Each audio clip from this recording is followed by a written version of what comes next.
And we're live. You can swear. Hey! Welcome, everybody. Wow. So that was 0.2 seconds. We didn't even make it to the intros. Wow. This is why it takes us 30 minutes. Yeah. No, we got this. We're professionals. This is the 50th guest. Oh boy. We're already off. Need to save me. Hi, everybody. Welcome to Morning Ritual. I am one of your hosts, Anita. I am caffeinated and ready to go. I use she, they pronouns. And I am joined by my co-host, who is down here. Oh, that's me. Hey, yeah. Yeah, hi, everybody. I'm the other host. I'm Noir. I use he, they pronouns. We've done this for a while. I know what I'm doing. And we've got an amazing guest today. Tanya, why don't you tell us a little bit about yourself? Oh, hi, I'm Tanya, CypherofTyr everywhere online. You probably have seen me on Rebels Waterdeep, Black Dice Society, Motherlands RPG, my own channel. Around the internet, you can't get rid of me. I'm like Moss or something. I don't know. She, her pronouns, bi, queer, all the above, grumpy. I believe in do no harm, take no shit. Most dope paladin oath of all time. Second only to fuck around and find out. See, I thought that was everybody that had fuck around and find out, but yeah, you know what? It does kind of fit the way you fuck around to find out, the path to fuck around to find out, the college to fuck around to find out. See, these now, shirts and or now classes that we need to write up. That is now the stream. We're going to write these classes. Didn't I make you an oath of fuck around and find out shirt for your? I do actually have an oath of fuck around and find out. So I need that shirt before PAX Unplugged. Also, shutting the fuck up is a free action. That it's a free action that would save so many people so much trouble. You look at like 80% of the drama in our space, and it would be solved if people would just shut the fuck up. So here's the thing. I wouldn't always categorize all of it as drama. A lot of these people being really harmful jackasses. Well, that's true. And I think you're right in the sense that the term drama kind of belittles a lot of the shit that does go down here. Mm-hmm. But one of the things that I am glad with a lot of it coming out and being exposed is it feels like the scene is trying to heal itself by ousting a lot of the negative influences that we have in here. Yeah, so that's gonna be real interesting. Come back some plug to see who shows their face. I'm so excited. I'm so giddy for PAX Unplugged because last year I missed it because my job refused to give me my PTO, and I had everything worked out. And this it was like the PAX U of PAX U's. Everybody was there, and now we've got this PAX U coming, and I'm terribly excited for it. Terribly excited. We're on a panel together. Heck yeah, we are. And it is not about race. Right? You made it. Yo. That's because it's my panel. That's always been my nightmare. It's just like I've always wanted to be on a panel, but I don't want to be explaining the same shit that we give away for free on a panel. Oh no, I don't. See, I just get to the point where I'm like, so you're asking permission to be a racist asshole? Is that what your question actually is? What do you mean I can't play a person of color in Dungeons and Dragons? Don't get me. You can, but there's a whole list of caveats that come along with that. That conversation has been going on TikTok since, and I promise you, I've looked since June, and it's still going about white people wanting to play PLCs, and I don't understand. I mean, that conversation's real old. It's not just TikTok. Yeah. I remember, oh God, how many years ago was it? I went to WizCon, and this is way before I was doing anything in the tabletop space. And I was just there, like, because the panel seemed interesting. And it's supposed to be playing outside the other, but I walked in and it was all white people. And I'm like, so we're off to a bad start. Okay. And then this woman in the audience starts talking about how in her head, it's like a movie, and Black people are talking about how much they hate, about how racist white people are. And my friend literally had to like body block me from jumping up. Because I was like, ain't nobody thinking about you like that. I don't give a fuck about white people that much. Sorry, in case you're watching this, I really don't give a fuck about white people like that. You said I could cuss, so it's just coming all out. Oh, look, this show is what I like to lovingly refer to as a clusterfuck. So get it all out.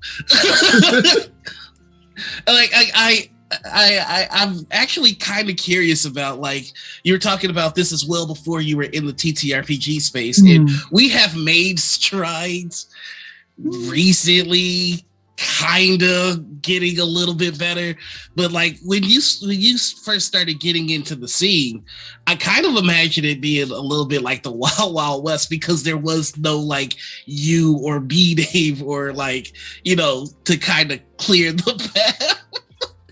B Dave was around before me. Christina Ariel was there. You know, I met them all the year that Rivals premiered, which was 2018. We met in person at D&D Live.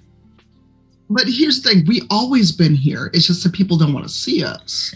True. You know, Mike Pondsmith, who I didn't know was Black till I met him, created Cyberpunk. But everybody wants to ignore that. This older Black dude, you know, like I've never had the chance to like just hang out with him like that. But I can imagine him on the back porch with his like glass of Henny, telling people the same stories, being that uncle. And that's another...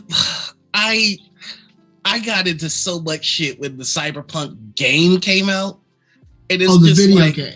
Yeah, the video game, and it's just like, you know, and I understood why, but I'm also like, this is a property that like a Black man built. Like, you know, I personally didn't play the game out of respect for, you know, my trans brothers and sisters, but it's just like, you know, I don't want to shit on people that would play it because of Mike Pondsmith. I don't want to shit on people that play it because it's their job, you know, and that got me into some hot water, because, you know, I just have a hard time throwing.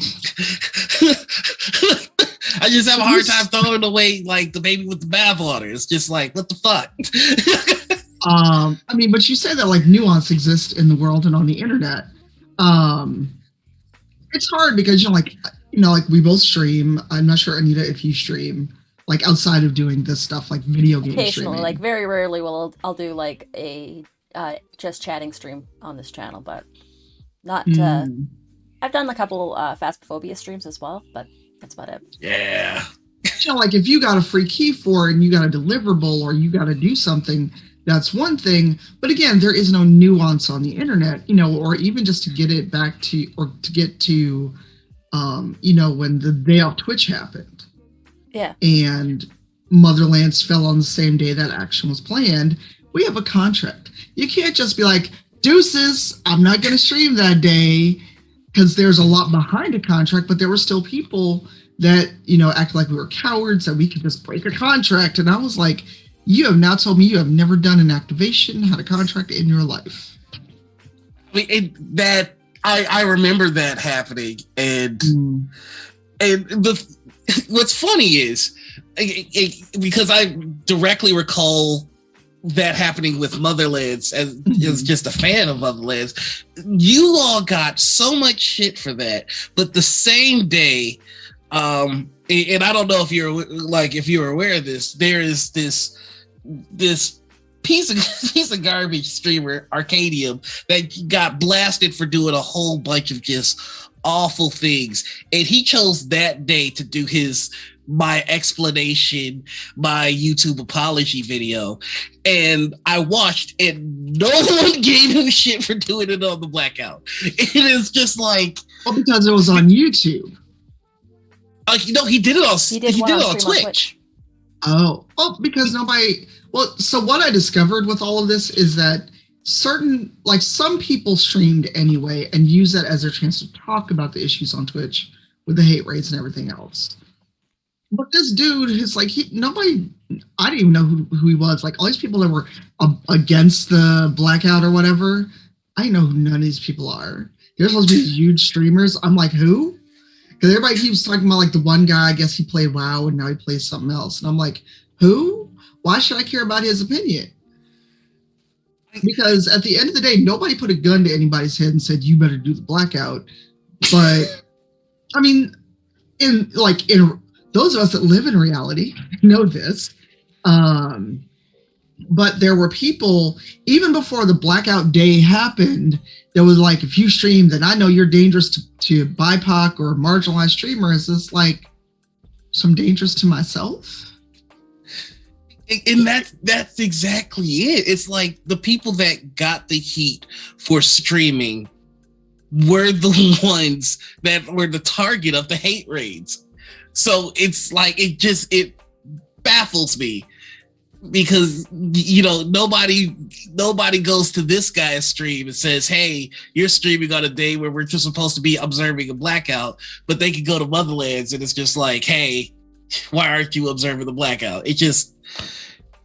Because a lot of people are more concerned with being performative than actually making a difference. Oh, yeah, absolutely. How many times were you hate rated, all told, if you don't mind my asking? There was a week where it happened literally every time I streamed, probably like 5 to 8 times before I got a lot of stuff like the bots and stuff people were creating. Like so I've got the Siri bots in my channel. And so basically, if I'm not online, you can't talk in my channel. I don't know how you took it that many times because I had it 4 times and I was done. I was like, because I'm a cranky old black lady on the internet, and the hate rates made me more angry than afraid. But I'm not gonna give anyone a hard time who felt like this is too much. It's gonna keep me from streaming. Just because we can deal with something doesn't mean we have to. We should have to. True. That makes sense. So I'm actually going to do a hard pivot here from like our serious topics that we're discussing, because that's generally what we do for the second half. And I'm going to ask you a very silly question. Okay. Which silly question, though? They're so many. I have about 4 or 5 that I always ask every guest. But the first one that I'm going to ask is, if you were God King of TTRPG for one day, and just with a swipe of your hand, you could make like a company disappear or whatever, what would you do as God King of TTRPG for one whole day? I would create an all-black version. No, I would just create an all-black TTRPG company, all black and POC, and we would immediately have all the money that Wizards has. Motherlands would have its own studio. We would have millions. We would have a staff, and we'd be hiring people. And I would create a studio in every city so that people could have a studio space to go to. Because, cool, I can do all this stuff. Why not use it for good? I absolutely love that. And I think that's kind of been generally the answers that we get most of the time that we ask that question.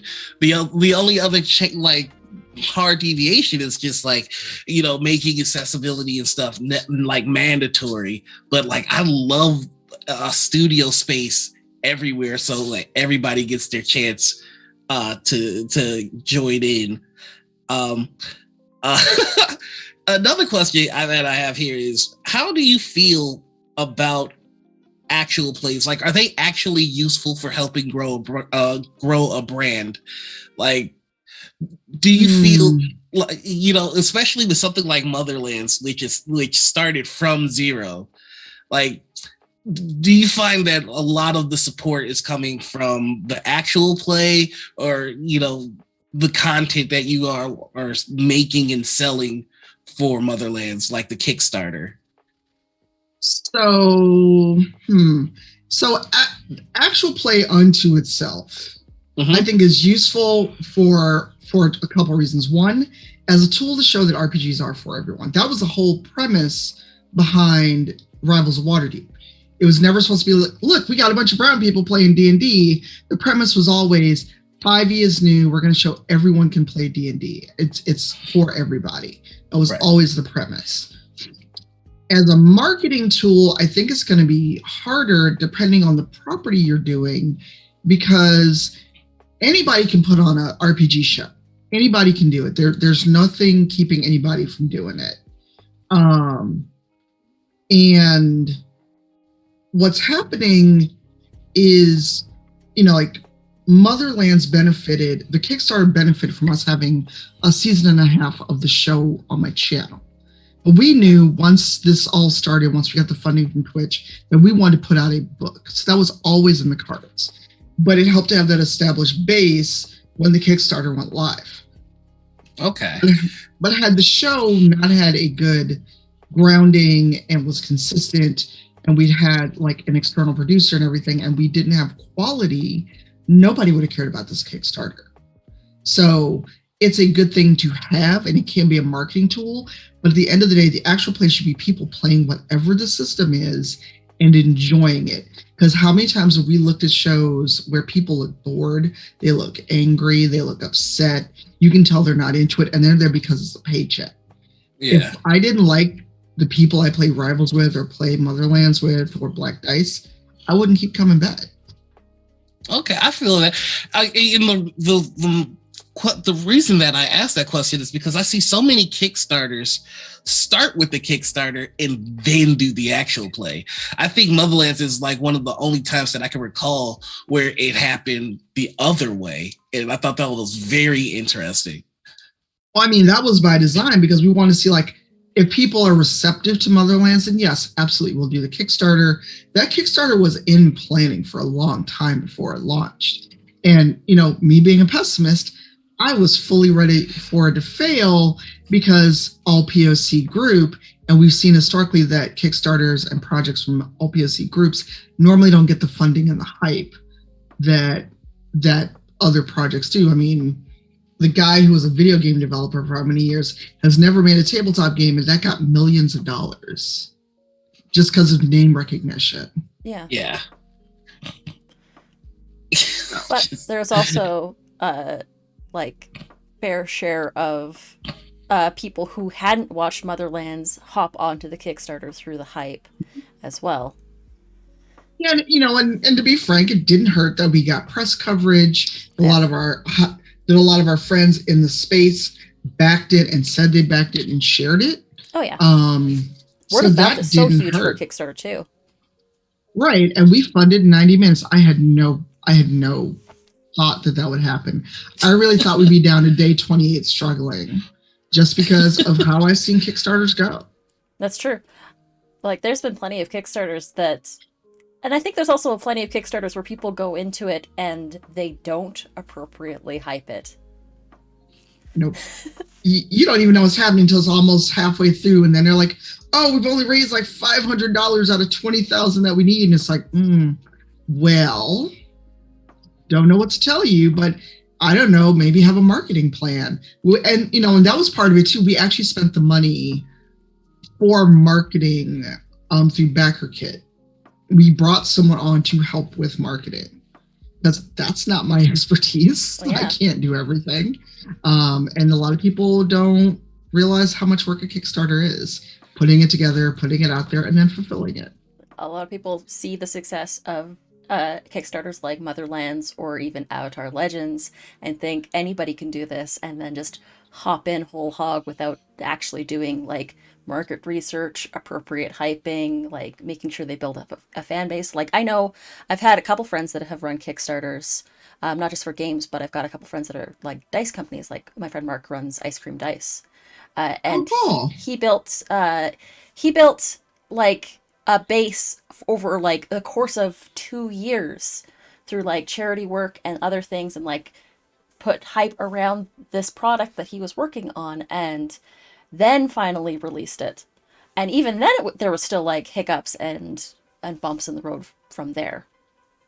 But like actually took the Yeah. appropriate time to like make sure that you have a base before you try and push this product. Yeah, and the other part too is that, you know, we got questions that I'm sure that our colleagues who are melanin deficient did not get, including, I'm white, can I play this game? What are you going to do with this? You know, and you know, since I can cuss, that raggedy motherfucker that decided that he was a speaker for all POC in the industry, and he was just concerned that we deliver a subpar product and affect the reputations of all POC in the TTRPG industry. Well, I mean, haven't you play tested this? Oh, I don't know, 3 seasons of a show on my channel.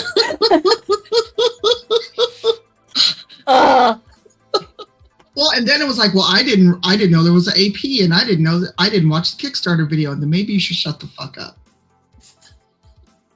Like I still can't believe people were petty enough to donate $1, talk shit, and then take the $1 back. Like, you fucking cheap pieces of shit. Well, and the fact that Kickstarter has no moderation in the comment section is a huge oversight, and very telling of the fact that this is a company that is started by people that don't have to deal with that shit. Just say white dudes. Just say it. It's true. White men. Straight white men.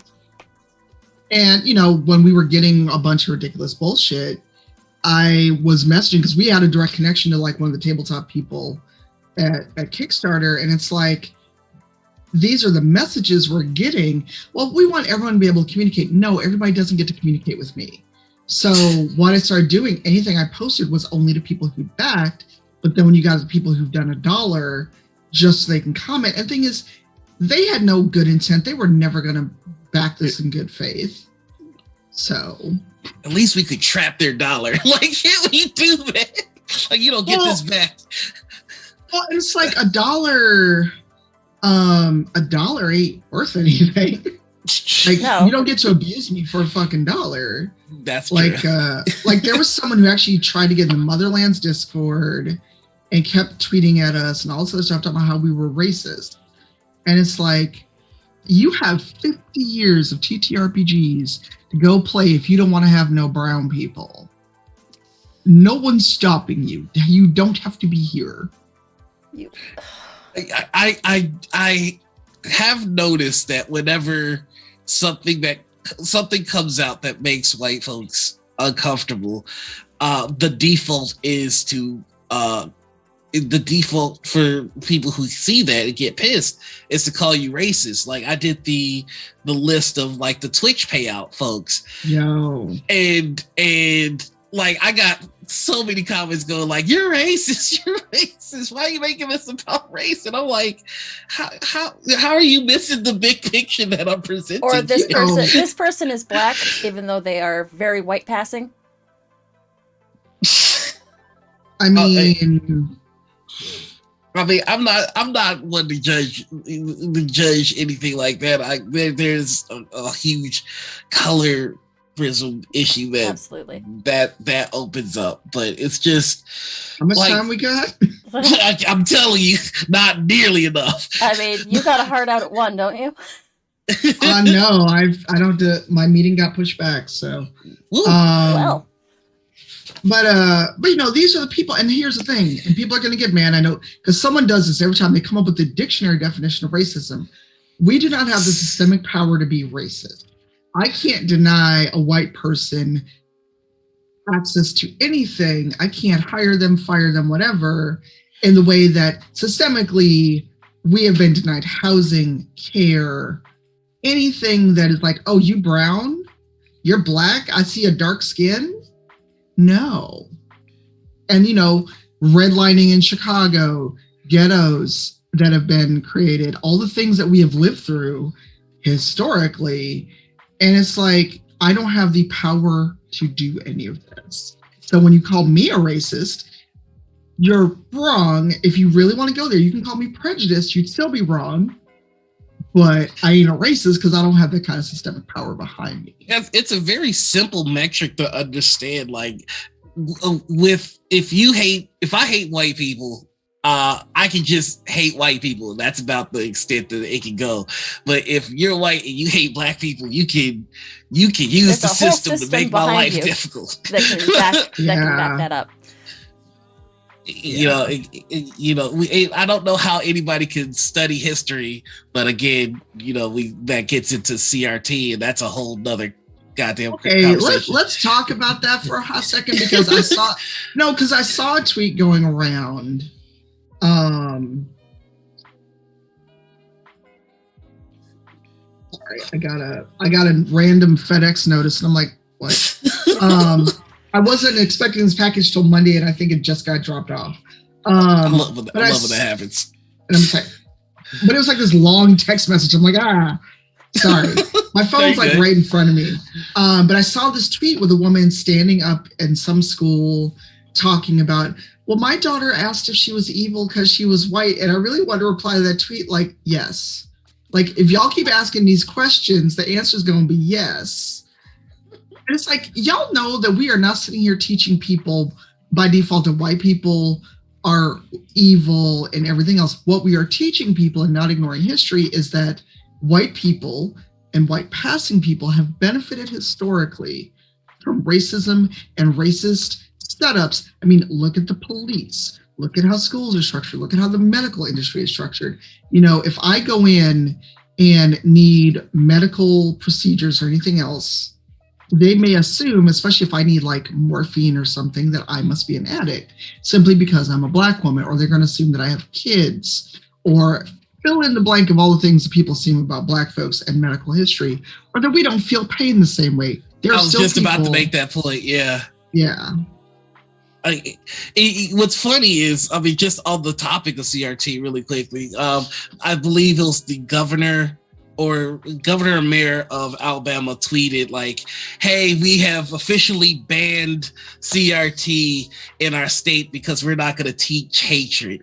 And then somebody quote retweeted with a picture of a crowd who was yelling against desegregation. And it's a picture of that mayor when she was younger. And it's just, this you?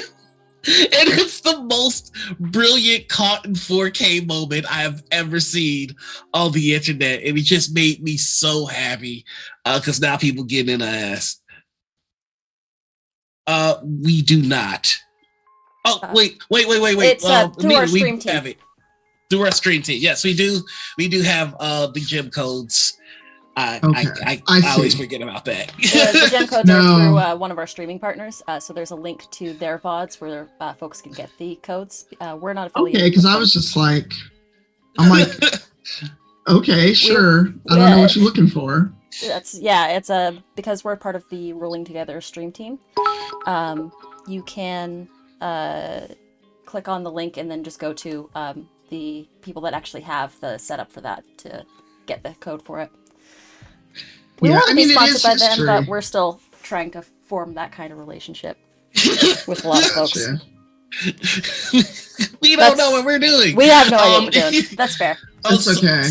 So here is my next series of goofy questions that I ask everybody, which is, there is a war happening in the TTRPG community between, yes, and it's a secret, vicious war between those who think that dice are for crunching, which is putting in your mouth and just kind of gnawing on, and those that think that you don't put dice in your mouth, it'll damage your teeth, and it's a choking hazard. What are you doing? So we have asked this question to almost every guest here, right?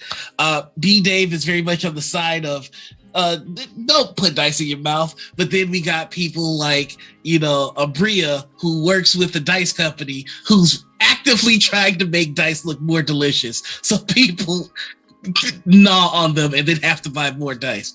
So, Tanya, big I have to know what side of this war are you on? Dice are expensive. Don't put them in your mouth. What is wrong with you? Yes. Also, as someone who started making dice, I don't want resin in my mouth. Ew. If it's not cured properly, it's toxic.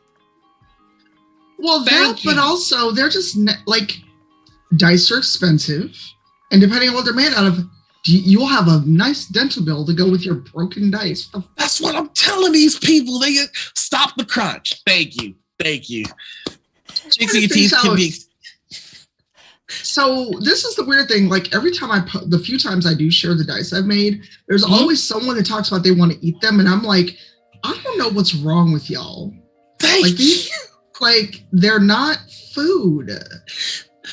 Get the dice out of your mouth. So there is it's kind of like one of those.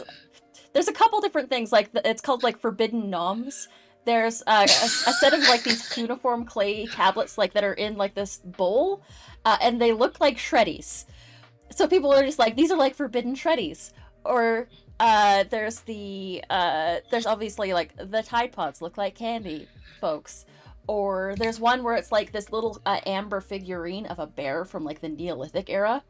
It looks like a gummy bear. Yeah, it looks like a gummy bear. Someone took that though, and made a 3D print of it, made silicone molds, and made cola gummies that are shaped like the bear. Okay, that's too much damn work. I'll just go buy some gummy bears. Right? Like, what's wrong with people? Don't put this shit in your mouth. But someone went through the effort. To make bears, little cola bears that are the right color, that are shaped like the little amber Neolithic bear. Thank you. Just get some goddamn gummy bears. It's that simple.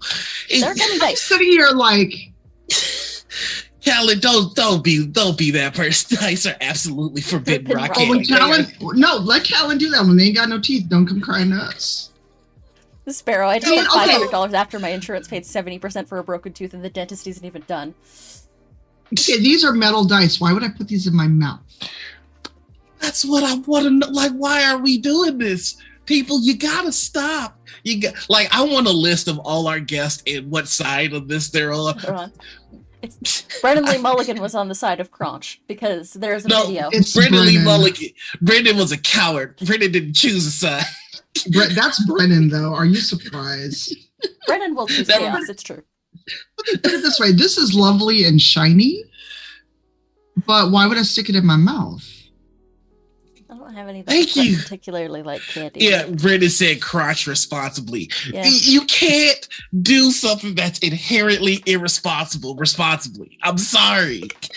That's like saying juggle machine guns responsibly. Like, you can't do that. I won't crunch any of these dice of you.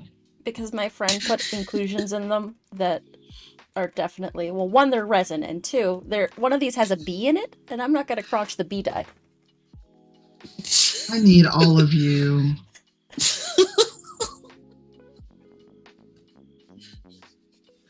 Oh my god. I could have been okay not knowing about this supposed war. I'm sorry to open your eyes to this reality, but take that red pill back. The violence of this war is far-reaching. Like, when people see dye and they go, I need to put that in my mouth. It fundamentally bothers me. We don't do that here. See, now I'm already weird about touching dice. I'm never touching anyone's dice again. You don't know when I see Brennan when I see Brennan next month, I'm gonna be like, if you have any dice on you, please wash them first. Just tell him that he broke my heart. Amber Cat, I would not put dice in my mouth, but in my 20s. But in my 20s, I did chew on Legos, and I was doing a lot of drugs at the time. I love our chat. I really do. For a lot of folks, I think it's like it's like a I don't know how many subscribers we have, but I know that the ones that we have are absolutely wild. it's true. Oh God. So my next question, and I promise it's not nearly as bad as this last one was. If you could play any TTRPG with any 5 living people right now, who would it be? Oh boy. Just to give you some examples, we've had Cardi B has been picked a bunch. And you know what? I think I definitely would want to play with Cardi. Lil Nas X picked a bunch. Obama a few times. I'm trying to think of who's the one, like who's somebody that was. Elvira was picked. Dolly Parton was also picked. That was last week. Yeah. Okay, so I would actually want to play either Vampire or Dragon Age RPG. Dragon Age RPG's fun. Yes. I've never played it. It's real simple. It's 3d6. I'd want to play with T-Pain, Matt Mercer. God, yes. I've already played Vampire with B-Dave, so that's a cheat. Nibbles and Dice, Noir, and that's 4 people. I'm trying to think of who I haven't played with. You haven't played with Mercer? I have a story about that. And Jason Carl. Okay. Damn, that man can play. Yep. All right. Nibbles and Dice is amazing. You're right. First off, I have to know, who would you have be the GM at that table? Me. Well, no, okay. Me if it's Dragon Age, and if it's Vampire, either Dimples or Jason Carl. Okay. I didn't know Jason played Vampire. You don't know Jason Carl plays Vampire? He works for World of Darkness. I don't know a lot of things. Jason Carl is our Shroud in the Black Dice Society. Oh, okay. Huh. Well, there we go. How did I not know that? No one put that on Twitter. Poor Noir would never get any peace, especially from me. Look, my brand is getting flamed by the internet. I am bored in the fire. Right. There's a reason why there is a fight the chat, Noir fighting the chat emote. Look, see, chat's already like, so we need to clip that. You think I'm scared of y'all? Wow. Bring it on, chat. Y'all don't scare me. Noir's phrase, drink and don't know things. That's scarily accurate. So now I kind of want to know about this story with Mercer, because it's just like... So, and this is not a nice story, and I've told the story online, and I will not be nice about it. So, for those that may remember, Vancouver by Night did a charity stream earlier this year, last year. And so it was supposed to be like me, B-Dave, Critical Bart, Matt, the Opera Geek, and a few other people. It was going to be this like long 4-hour session of Vampire, and it was going to be for charity and everything else. And Matt was playing his usual gangrel, and I'm blanking on the name, Cuthbert. And so it turned into a thing, and like the night before, we had this long ass rehearsal, and it was like some of us are East Coast, some of us are Central, a lot of other people are West Coast. So for West Coast people, timing was great. For Central and East Coast, I'm like, it's 11 o'clock. I'm gonna be exhausted before we have the game tomorrow. We had this long ass rehearsal the night before or the week before. And it's like, okay, cool. And I played a little Vampire with B-Dave, but it had been a one-on-one session so I could learn it, yada, yada. And then we get on there. They want us on call super early. We all kind of dressed up. We look nice. It's for charity. I even bought like Vampire the Masquerade dice because I didn't have any dice. All my dice are D&D dice. And so, a lot of us went out of our way. All of the people that we were like the lieutenants of all the clans, we were on screen maybe 15 minutes. Everything was about Matt being there and being Cuthbert. and he was on screen the most when he's the busiest person of all of us. And also, like, we exchanged 2 words the whole time. Yikes. And it was like, so you did all of this shit. Like, and I don't know if Matt is still their Twitter banner, but like having him in the game was like their big thing. And, you know, it was kind of clown shoes. They had really overshot their goals. Like, they had 2 different goals of like $20,000 in a 4-hour stream, 2 different charities. And it's just like, ooh. And so all of us were salty because it's like, okay, so then you got all the people of color basically on your show for like 10, 15 minutes. We barely get to talk, didn't make a single roll. We didn't even come back for any other part of the show. So it's like, if you leave, you had to hurry up and leave in a break or stay in the call, but not be on camera. So some of us are trapped for the next scene until we can all leave when they're taking a longer break and they can fix the cameras. So it's like, I stayed up real fucking late, got made up, bought dice I didn't even get to use. And the long and short was they were using Matt's name to try to bring people in, and they got a lot of people. They didn't get a lot of donations. You never do a charity stream with that high of a goal to start. Yeah, I kind of have to wonder about that. Like, as one of the bigger names in TTRPG, do you find that is something that you have to avoid yourself, where people are just trying to use your name to like flex their channel? Well, considering nobody's invited me to do shit in a while, I wouldn't know. No, seriously. Really? So here's some salt. It's early. I hope you all have some salt. I got some fries. Let's go. I'm sorry, I got distracted by a floof. The most adorable floof. She's like a potato in a sauce pot. She gets rid of a little bit of the salt. Yeah, I missed having a cat. So I'm like, kitty. So I've gotten a lot of, like, when Game Hole Con just happened, a lot of other things. I got a lot of, well, why aren't you here? And I was like, nobody asked me to do anything. And for me, conventions are work. I don't go to conventions just to go because, spoiler, conventions are really fucking expensive. And especially in a pandemic, I am not going to travel just to travel. Like with San Diego Comic-Con, they asked us to do a session of Motherlands. And so since I'm out there anyway, I'm going to extend my trip. It's not like I'm just going to get on a plane for a week and just go kick it in LA just because that would be really fucking irresponsible. I'm already out there for business. Yeah. So that's one thing.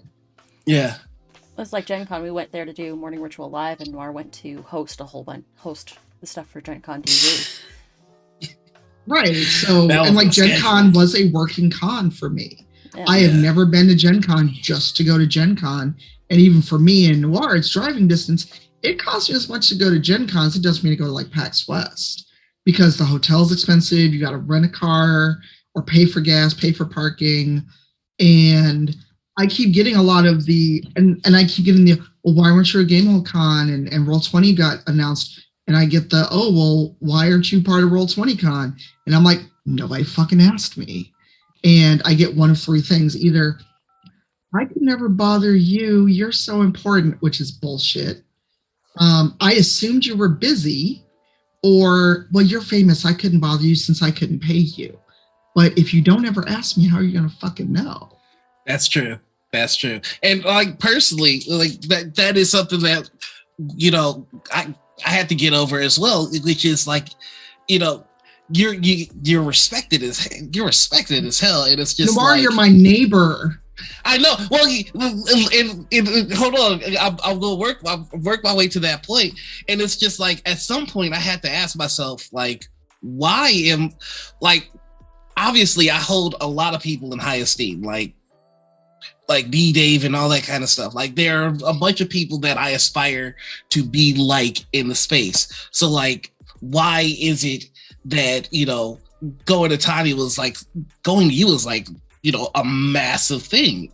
And I had to really look at that. And it is just that I believe that you have a persona that is just so like strong, and that's a really dumb word, and I'm working my way through the thought, so just bear with me here. And it's just, I believe that there is inherently an unfair aura around Black women in the gaming space. And I had to fucking look at that myself and just be like, why is that?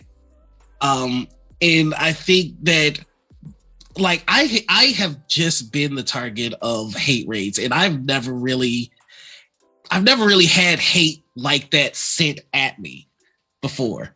And it fucking shook me. Like, I got quaked. On top of that, like, and that's just because I'm Black. You know, I can't imagine what it's like to be a Black femme in the space. There has to be a tougher exterior that you have to deal with that kind of thing. And I think people take that and use it as an excuse to act scared of you. Like, I don't know if what I'm saying is making any sense, but like, I really try to think about the people that come on this show or the people that I want on the show. And it's just like, why do I think what I think about the person that I'm going to be talking to today? And I think that people unfairly take the things that you need to be able to do what you do in this space and to be who you are in this space, and they try and turn it against you. And I think that that's the kind of bullshit that adds an extra layer of difficulty to Black femmes in this space. I don't know if what I'm saying is coming off right, but that's just the honest thought on it. So, I mean, you're right, because, you know, Black women, Black femmes, Black non-binary folks, basically, if you're Black and any kind of femme leaning, there is the assumption of, if I tell you no, well, why are you so aggressive? Why are you angry? And I'm like, exactly. I just told you no. But there's also at a certain point, and I don't know what that point is, you are a persona to others. You are no longer a person. You are like there's the arbitrary number of Twitter followers, or, oh my God, you were like on this thing. And it's like, you could have one guest spot on a show and people act like you are now about to get a Hollywood, you know, star on the Walk of Fame or some shit. Right. But there's also you know, I've had people say, well, I always thought X about you, or, you know, I just always thought you were mean. And it's like, it's called having a boundary. You made an assumption. And this is like, and sometimes it you know, I'm trying to phrase this in a way where, one, it doesn't seem like I'm being like arrogant, but also so that I don't upset myself and start crying, is that, well, no, seriously, because, you know, it gets to you, because you have the people that, you know, for whatever reason, whatever assumptions they have about you. And then you have the people that don't like you just for existing, again, based on their assumptions about you. I know that there are people who hate that I exist and think that I should not be around in space. And I don't actually know them. I don't know their real name. I don't know shit about them. All they know is maybe they said something flip on Twitter and I blocked them. And so for that, I need to burn at the stake. Or I blocked their buddy or whatever. Or I like Critical Role and I'm not going to hate everybody who hates. I'm not going to hate you for liking Critical Role. Or, hey, here's a thought. Those people are people. And I'm not going to sit here and engage in the discourse because y'all just don't like D&D. Just say you don't fucking like D&D and stop making it your personality trait, and maybe we can get along. Right. Or the people that, you know, want to sit here and go, well, you retweeted a thing from this known abuser. Well, one, I didn't know they were an abuser when I retweeted it. You found a 3-year-old tweet, and now you want to be mad about it and make a whole thing and seem like I condone abuse. Because I've had those experiences. Or the people, but you know, you follow so-and-so. Maybe, I don't know, look at my following count and act like I'm supposed to remember every single fucking person I ever followed.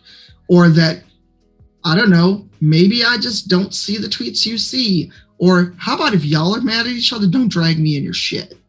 And there's just people. From replies, please. Yo, wasn't Latia's name on Twitter for a while? Yeah, that was. But you know, it's the idea that you're a persona. They don't see you as a person. Or they do the, oh my God, I'm so small. I'm sorry to bother you. And I'm like, would you cut that shit out? I'm a person. I'm not whatever it is you think I am. I'm not famous. I'm not super special. I'm a human being. And for all you know, maybe I think you're dope and want to roll dice with you. But if you don't ever ask me or make assumptions, here we are. You never know.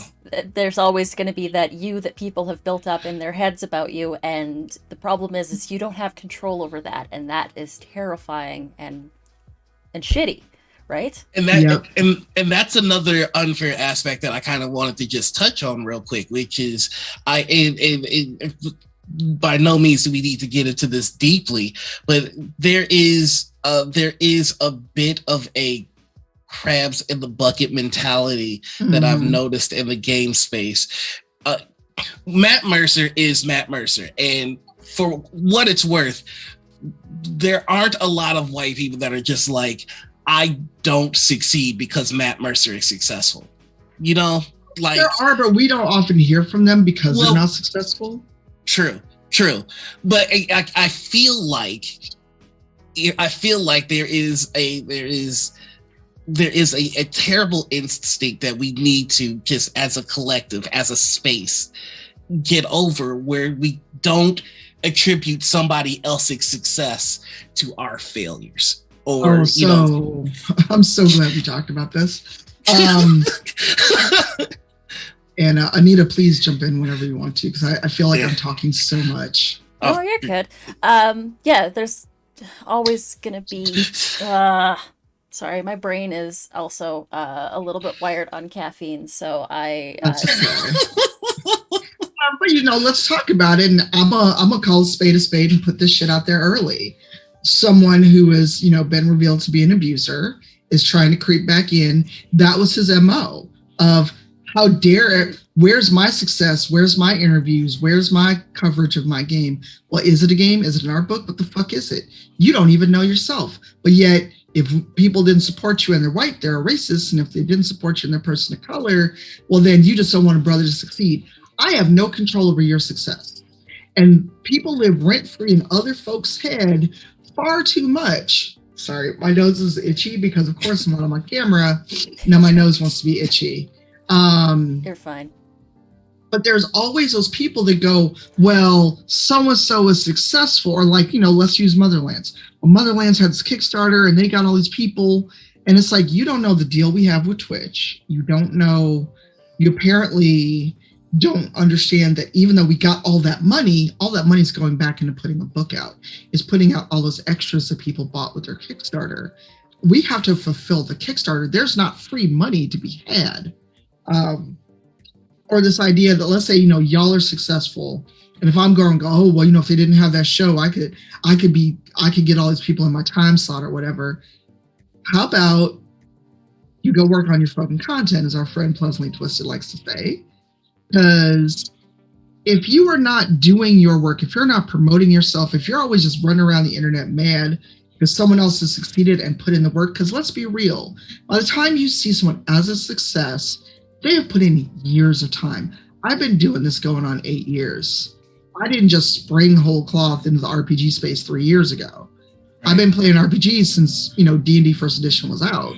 And this weird idea, this crab in a barrel mentality is like, if one person succeeds, they've sucked it up for everybody else. Yeah. Right. There's no success left because it's pie. And I'm like, but here's the thing, just make a bigger fucking pie. Right. Or someone else takes a smaller slice, because, you know, if I get approached to do something, I'm like, hey, I'm busy. Why don't you talk to this person that is just as cool, probably cooler?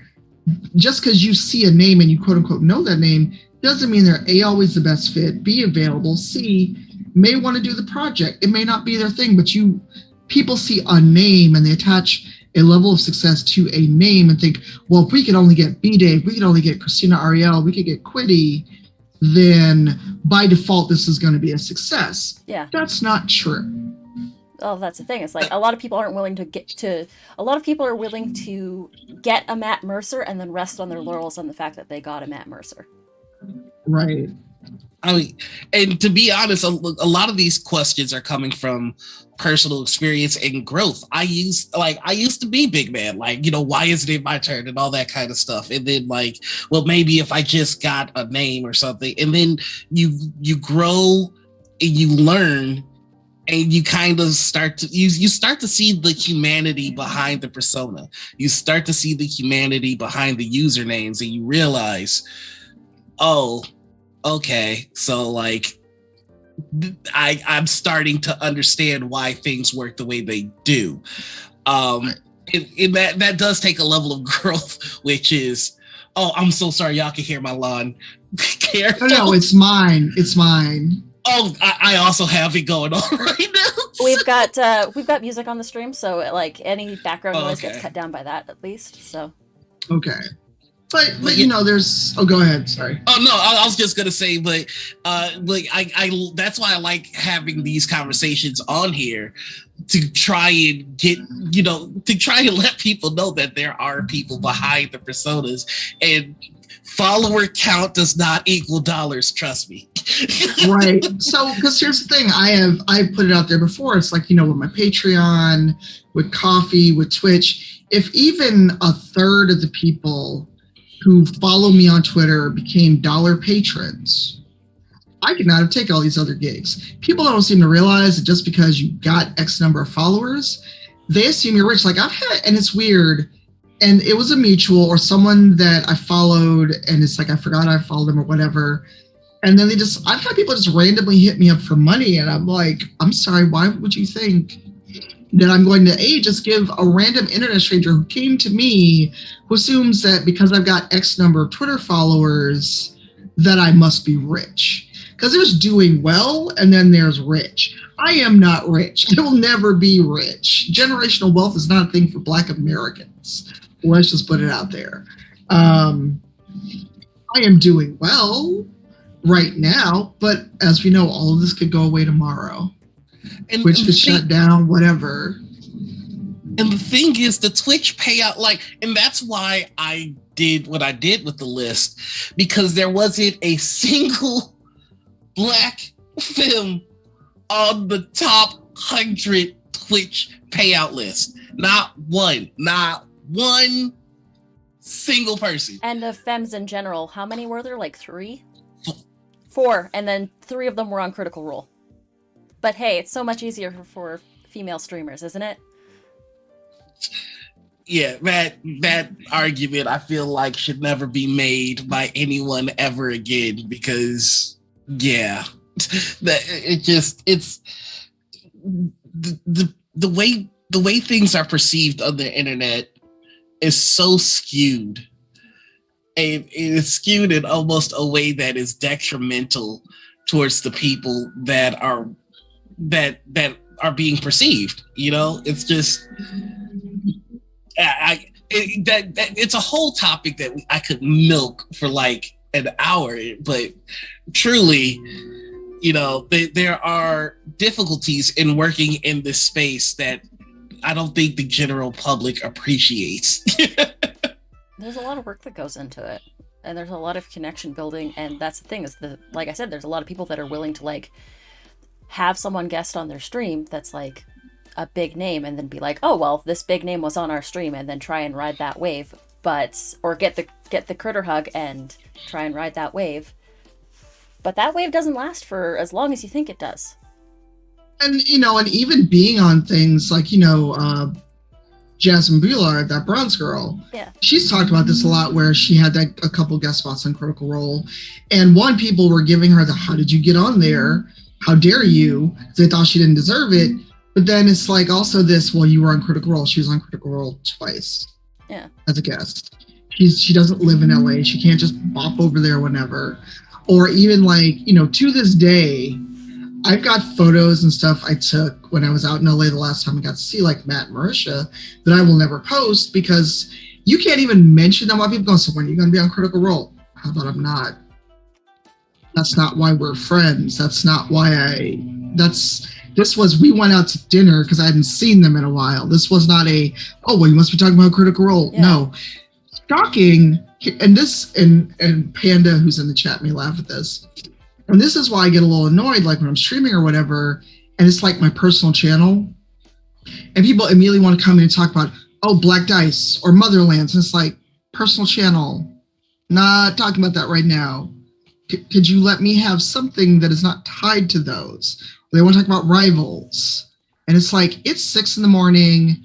I'm sitting here with a cup of coffee being grumpy, talking about whatever's happening in the world.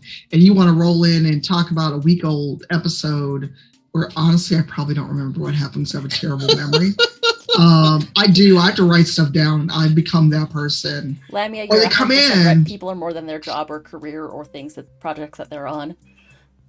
Right. And, you know, Brian, Urban Bohemian, you know, he's co-DMing. We're having co-DMs for the first time on Rivals. It's his first time DMing. And, so you know, good. we are doing, it is. And, you know, and I'm so glad he's doing it. But, you know, like we announced that our finale is going to be at PAX. And people immediately came in. It's like, it's 7:30 in the morning. Let this man have coffee before y'all roll in and start talking about, so PAX Unplugged. And it's like, yeah, PAX Unplugged. Man ain't even been on the stream 20 minutes. And y'all are rolling in with this. Like, could you let him like start his stream? And also, he's playing Animal Crossing. Let this man pick these fucking flowers in peace. Right. Oh no, go ahead. I'm sorry. No, it's just more of a, you know, that's why I try to set a boundary. Like yesterday, someone came in that I know in real life. I shouldn't say in real life, know in person. Hadn't seen them in a while, and they came in to ask if I was going to MagFest, and I'm like, stream. You could have DM'd me. You've got my email. You got my phone number, but you're going to use Twitch chat to come in and ask me about MagFest. And it's like, good morning to you too. Yeah, I that's gotta be like a fucking nightmare. Like, I can't even begin to relate with having a project that is so successful that it encompasses everything about who you are to people. Like, I can't imagine the amount of times where like somebody just must walk up to you and just have a topic on their mind other than, hi, how are you today? Like, you know, it was just like, walk up to you like Motherlands, Rivals, Black Dice Society. And that must create and I say must create. And I think what I'm trying to say actually is, for me, that would create a paranoia of, are you talking to me or are you talking to this project in hopes of being added on to the project? So that's happened to me in real life. Panda, who's in chat, we were at Gen Con, and that happened where people came up and I was like, I just want to eat my steak and drink my drink, y'all. Hi. And well, here's the thing, and you know, that brings up another thing where I've had that paranoia for a long time. And it's not even about Motherlands or anything else. It's like, because streamer Twitter, as we've seen, we always see streamers go, well, I wish people were really my friend. And it's like, but do you reach out either? Do you reach out and talk to people? Do you ever try to collab and talk to people about something besides streaming? Do we ever see anything in your Twitter beside your streaming, your numbers, whatever you're doing? Because on the one hand, it's hard because, as we know, people don't understand boundaries, and you can't talk about your personal life without advice or whatever that you are doing. When you try to be a whole person on social media versus but you're a big name, or they have the assumption, well, small streamer, and we can talk about that later, is talking to me, do they want to boost because of who I am? I don't give a fuck about who you are. Honestly, I really don't. So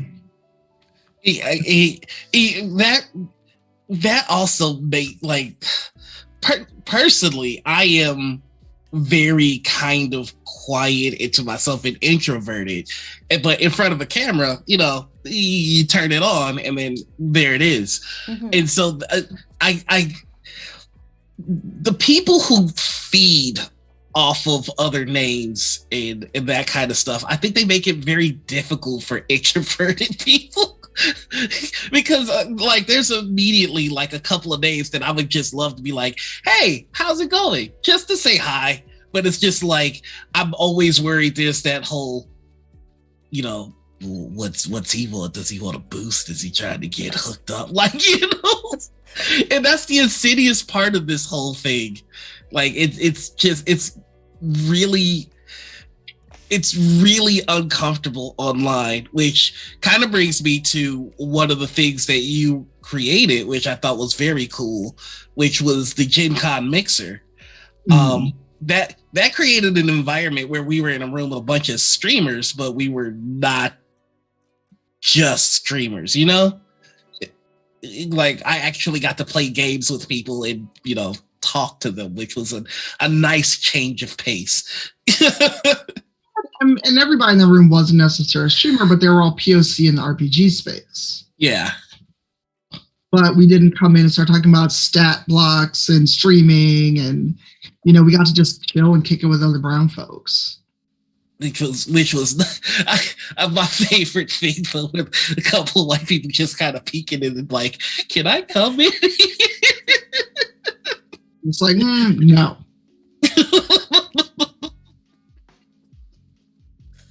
Oh god. Yeah, AJ was Husha Kid in chat is like, it was a good time. Definitely was a good time. Yeah. I love AJ. He's a good bean.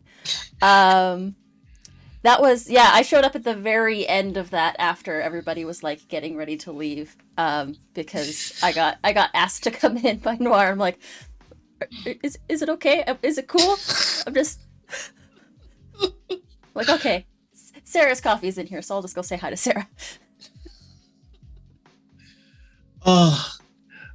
So my last question before I think we take ourselves to break here and get the dark roast going on the second half. We weren't already in the dark roast? We were percolating for a while there. I was like, are we there now? No, we get into the dark roast of the other half. I don't know how we could get much darker. We talked about the reality of like the reality versus the perception of online streamers, which you can't get into a much darker fucking conversation. I mean, it's the death note of coffee. Like, I'm fucking the even darker roast. The even. My question. Go for it. If you could have any project greenlit with $1 billion behind it, but it has to be just one project. So this isn't the same question as God Emperor. What would this project be? Like, what would you create if it had to be one thing and it had infinite funding? Ooh. I'm torn between Rivals and Motherlands. I was kind of curious about that because I'm like, oh. Well, because on the one hand, Rivals is an official Wizards of the Coast show. They pay us, right? And you know, we're Twitch affiliates. We're working on partner, hopefully one day. And you know, we're doing content there. But on the other, Motherlands, you know, if we could just have a place like a studio. Like set up a studio, maybe one on the West Coast, one here, and, you know, have a place where we could talk branding, we could hire people, we could create this kind of media empire. And I'm sure we could do that with $1 billion, at least to start. Because there's so much D&D to go around, there's so much fantasy out there, but there's not a lot of POC run and created science fiction. You know, N.K. Jemisin has the 5th season, but, you know, and that's her book, that's her baby, it's her IP. And there is an RPG being based on it, but again, she's not making it. Green Ronin is making it, I'm working on it, but I'm selfishly going to shift that to Motherlands because it's our creation. Everyone is working on it. And, you know, I don't know how I feel about the for the culture thing, but where else is there an all POC created, run, streamed sci-fi property like this? Where else?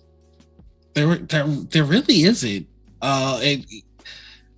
I didn't really notice that until you mentioned it. Like, I'm going through all of my favorite sci-fi genres, and you know, you've got Star Trek with Gene Roddenberry, you got Dune, you got Star Wars.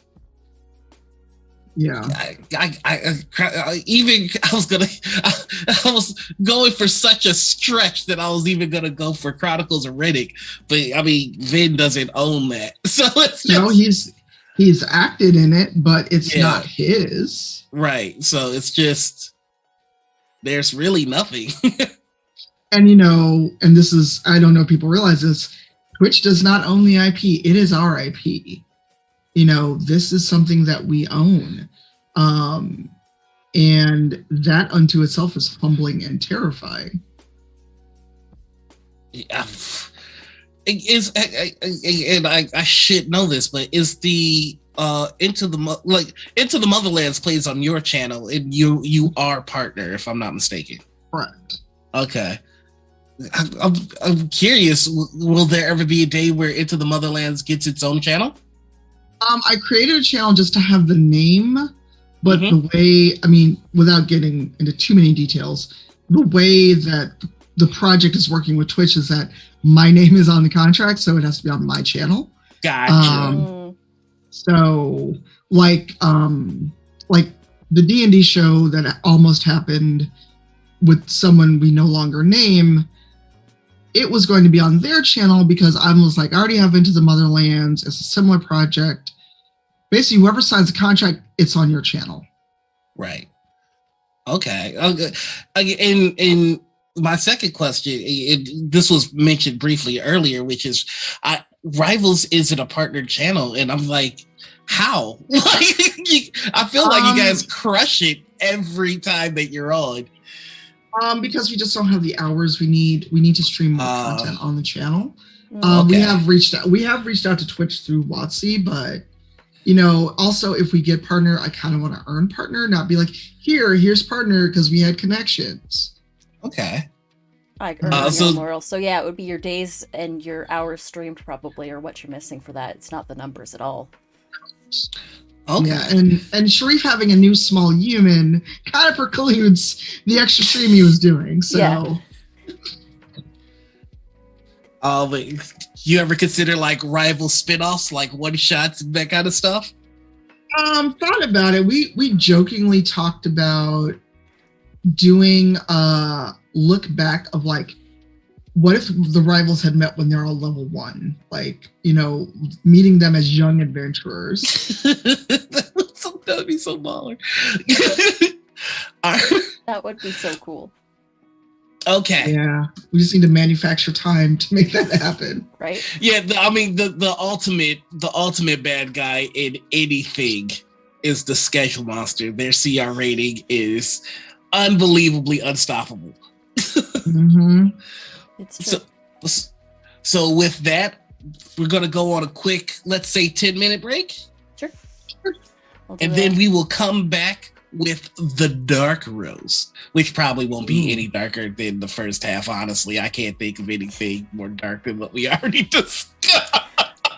Unless you have a surprise for me, Anita, or unless you have a surprise for me, Tanya.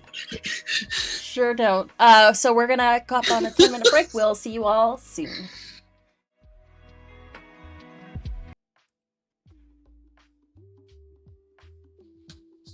Welcome in, everybody. Welcome in, Raiders from Huntsman Hydra. Thank you so much for stopping by and hanging out with us. And name, love the alliteration. It's a good name. It's a good name. Yeah, right? So sorry. Keep going. You were doing wonderfully and I interrupted. This is the second half of Morning Ritual, our TTRPG Talks show, where we chat TTRPGs and more. This is the Dark Roast segment of the show. And we're talking with Tanya, the cast. And yeah. So let's get into it. This is absolutely not a Dark Rose question, but I still have to ask it anyway. Holy smokes, game changers. Yeah. Like, it took me a minute. I was like, huh? Oh my God. It took me a minute. I'm like, what? So this is going to be like the second time that you've been featured on a TV show, as far as I can recall. You were recently on BET as well. So I'm like, how does that like? I've had some measure of success on the internet. That's like, that feels great. But like, your name is now transcending over to like TV. Like, what is that like? It's weird. So Game Changer, for those that don't know, is a short documentary. It's like literally 18 minutes by Tina Charles, who's a WNBA player, Olympic athlete as well. But she's also a gamer. And she reached out to me on Twitter. It's like, hey, you know, I've been following your story. I like what you do. I want to submit she called the treatment. I keep saying a pitch because that's where my brain goes. A pitch to Tribeca, Queen Collective, to make a short documentary about you. And I was like, okay, sure. And it's like, what do you do with that? And it's like, so we had phone calls. She got all the info she needed. She submitted it. And she's like, you know, it's a chance. She didn't want to like get my hopes up like it was a done deal. And then I forget the exact day that she called me, but I literally just started streaming. She was like, hey, can you talk? I got news. And I figured, you know, if the movie hadn't got picked, she would have just emailed me or something. Right. But I just started streaming. I'm like, chat, I'll be back. Important phone call. And then I couldn't talk about it. But she had told me, hey, it's been picked. We're making the movie. And, you know, let me know when you're free so we can get on the phone. And like, she didn't expect me to be able to talk right then and there, but she wanted to call me and tell me. And it was just like, okay. And then I had to come back and sit at my desk and act like nothing had happened. And I had to keep that a secret for a long time. But we got all of our ducks in a row. I know, do I still have the link open? I might. Because that's another thing that I was going to ask you about just in general, which is like, by the time the public sees that you're involved in something, you've been working on it for a while. So it's just like, NDAs are a trip. NDAs are a trip, and it's like, it's an NDA, but it's also like, you know, it's being filmed is a whole lot. So, you know, like, we do these streams, it is nothing the same at all. So, you know, we had to schedule everything. Of course, for COVID, we had to make sure everybody was COVID free, like have a test. And this is pre getting vaccinated. So we had to make sure everybody had a negative test. And for 4 days, I had a film crew following me literally everywhere or going to them. And you don't know how much shit people need to make a movie until you see your dining room full of camera equipment. And the hallway and outside your door, because I had a 1-bedroom apartment. And so, you know, it's a little cluttered. You see that in the film. And, you know, 4 days of film came down to 18 minutes of telling my story and talking about my life. And I was able to go out to Tribeca and see the film premiere. And it was surreal. Eugenio Vargas. It was wild. And it's like, I got super emotional because like, Game Changer was the second movie in the rotation because there are 4 Queen Collective movies. They're on BET Her. You can also watch them on Showtime. And, you know, it was weird because it was like not real, which sounds strange. It was real, but not real until I was sitting on the lakefront in New York at this pier on this giant 60-foot screen with my friends watching this. And I'm like, oh shit, it's real. I felt bad because I squeezed Eugenio's hand so hard because it was just like, it was surreal. Like, and first off, that's got to be an incredible moment. And also, like, I know that there are days where I don't want to be perceived at all. And like, looking back at some of my old streams, I'm like, whoa. Like, what's it like to see yourself on the full, like, on a movie screen? Like, I think I would just go nuts. Like, it was weird, but it was also like, I'm struggling to find a word because I have many I do not want to be perceived days. Mm-hmm. And you can't really do that when a film is following you around for 4 days. And and what, like, we watched it and it was almost like this weird, okay, we watched the movie. That was nice. We're going to go eat dinner now and I'm going to get very drunk. Or, and it was surreal because all this work for almost a year finally culminated in this film. And, to be there with Tina, and Tina brought her dad, and, I had local friends that were with me. And also just to be at Tribeca, I'm not a movie star. I'm not a fucking actress. Yeah. And to be around actual movie stars or within reach of actual movie stars was really weird. I got to sit down and talk to Delroy Lindo, who's a really cool dude. And I was just like, you're really cool. And this is awkward because I'm a big fan, but I don't want to be that weirdo fan. Right. But he was just chill to talk to. Like, Delroy could have been like the cool uncle that lets you drink it at Thanksgiving, even though you're underage. And then it was weird because it was like, I can talk about it. Here's the movie and you can watch it. And, but again, it turned into every stream after I got home because I stayed in New York for like 2 weeks. So I was like, fuck it, I'm here. I'm going to make a trip of it. But it was really weird. But also there were definitely people who treated me like I'm on the same level as a real movie star. And I'm like, oh, absolutely not. No, absolutely not. I didn't get rich off this. Yes, right. I'm out there, and yes, there's more visibility and notoriety. But there's also, I'm gonna see you later, Panda. I got you. There's also thanks for joining us. There's also the darker side of it, and I talked about this a little bit on my stream yesterday. I've had people who reach out, and I don't know if you've ever experienced this, but let's have a coffee. I want to connect. Okay, you want to connect and do what?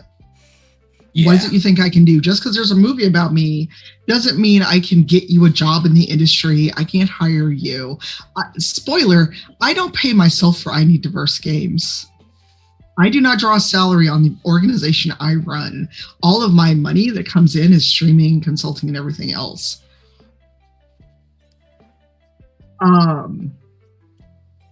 And so I'm getting people emailing, just want to connect, and I'm interested in the gaming industry. And it's like, okay, that's cool, but what is it you think I can do for you? Yeah, and also, it's turning into like when you go to a convention, or you do something, and somebody, let's just have a coffee meeting. No, I don't want to fucking have coffee with you. Because I know what it's going to be. You're going to like try to pitch me something. You think I have more power than I really do. I don't. And that's the sad truth. But there's also people like and it's odd because I've had a couple people who were incarcerated reach out. And one thing, and hopefully nobody puts this on Twitter because I'm trying not to talk about it on Twitter. I had someone who found my home address and sent me a letter from prison. And maybe they don't mean any harm. Maybe, I don't know. But it's, exactly what Lamia is talking about, transactional relationships. Yeah. They perceive, oh, you had this movie made about you. You must be super important and powerful. I'm not. I'm really not. I swear to you, I'm not. It kind of circles back to that whole thing that we talked about earlier. Is it like, do they like you for you, or do they like you for the project? Right. And these are people like finding me on LinkedIn, and I guess my I Need Diverse Games emails out there on the internet. A lot of people are not finding my personal email, thankfully, but they're going through like I Need Diverse Games. That's not even the proper venue to go through because I'm far too findable online. I have an email on my Twitter bio that goes through my agent, which is weird because I had an agent before this movie happened. It's bizarre because all the I have the hallmarks of having made it with none of the privilege. Yes, I really, yes, that. What were you thinking? He relates to that on a personal level.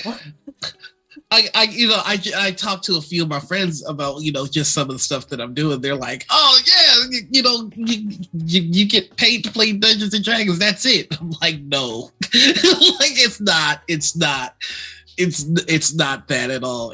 Having to explain that to, people that you know and trust and love, it's a very awkward conversation, I can say.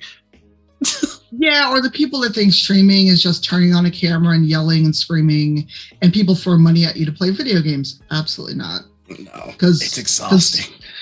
Because we had another round of streaming. It's easy. Who dares say it's hard work? I won't find that person and have a word. Because when you are a streamer, unless you get to the point where you can pay someone, you're your own PR, you're your own tech support, your own marketing. You've got to do all this shit yourself or pay someone, and assuming you can make enough to pay someone to do the shit, like make your overlays, make your emotes. I have zero artistic talent. I cannot make an emote. I cannot make an overlay. I just know that I like these colors here make me something that doesn't look like trash. That's where I'm at. That's 100% my struggle. As someone who actually does like graphic design and emotes, it is hard because it's also hard trying to get like a consistent look. All my overlays look a little bit different because it's also sort of showcasing my skills in that sense, but my emotes need an update and I'm missing some, and it's also trying to find the time to do all that while you have to run a strict streaming schedule. Yeah, or when other things interfere with your streaming and people are like, why aren't you? Because if I've got a meeting and my clients on the West Coast, they're international, I've got to be available when they're available because they're paying me the money. Because spoiler, we can talk about this. Streaming does not make you rich. I don't care if you got a partner check mark. I don't care if you're an affiliate. You are never going to get rich streaming. And that may break some people's hearts. But the truth is, streaming is a very small part of my actual monthly income. Yeah. And people think when you get a partner check mark, it's wine and roses. It's not, because if you don't stream, people will forget you exist. Even with that check mark. So yeah. No. I actually retweeted something from Brian. It was that cartoon that's like the little blobs that are like, oh no. And it's like, when you leave and come back and it's like, we forgot you existed. Yeah. Where is it? I know I just tweeted it. And really quickly, you mentioned WNBA, and I've got to throw this in there. Shout out to Chicago Sky. Champions, baby. What's funny is one time I went to the Chicago Sky Arena was to see Tina play, and they kind of demolished the Chicago Sky. So it was like that awkward. I'm rooting for my friend, but home team. Look, Chicago as a city, we need one winner, and I'm just glad Chicago Sky stepped up because the Bears shit ain't doing it. The Bears ain't been good since I was a kid, so I was really hoping with Justin Fields we'd get something, and yeah, but that's a whole nother conversation. That is Noir Reps Chicago checked off the bingo box for those of you keeping score at home. Wow. How dare you remind them of the bingo card? So that kind of you kind of touched on something that I wanted to ask you about, which is like you said you had an agent before the movie, the movie deal, and having an agent, to those who don't know much about the scene, I think that is another false indicator of, oh snap, they got it going, like they got it going on, they got it all figured out.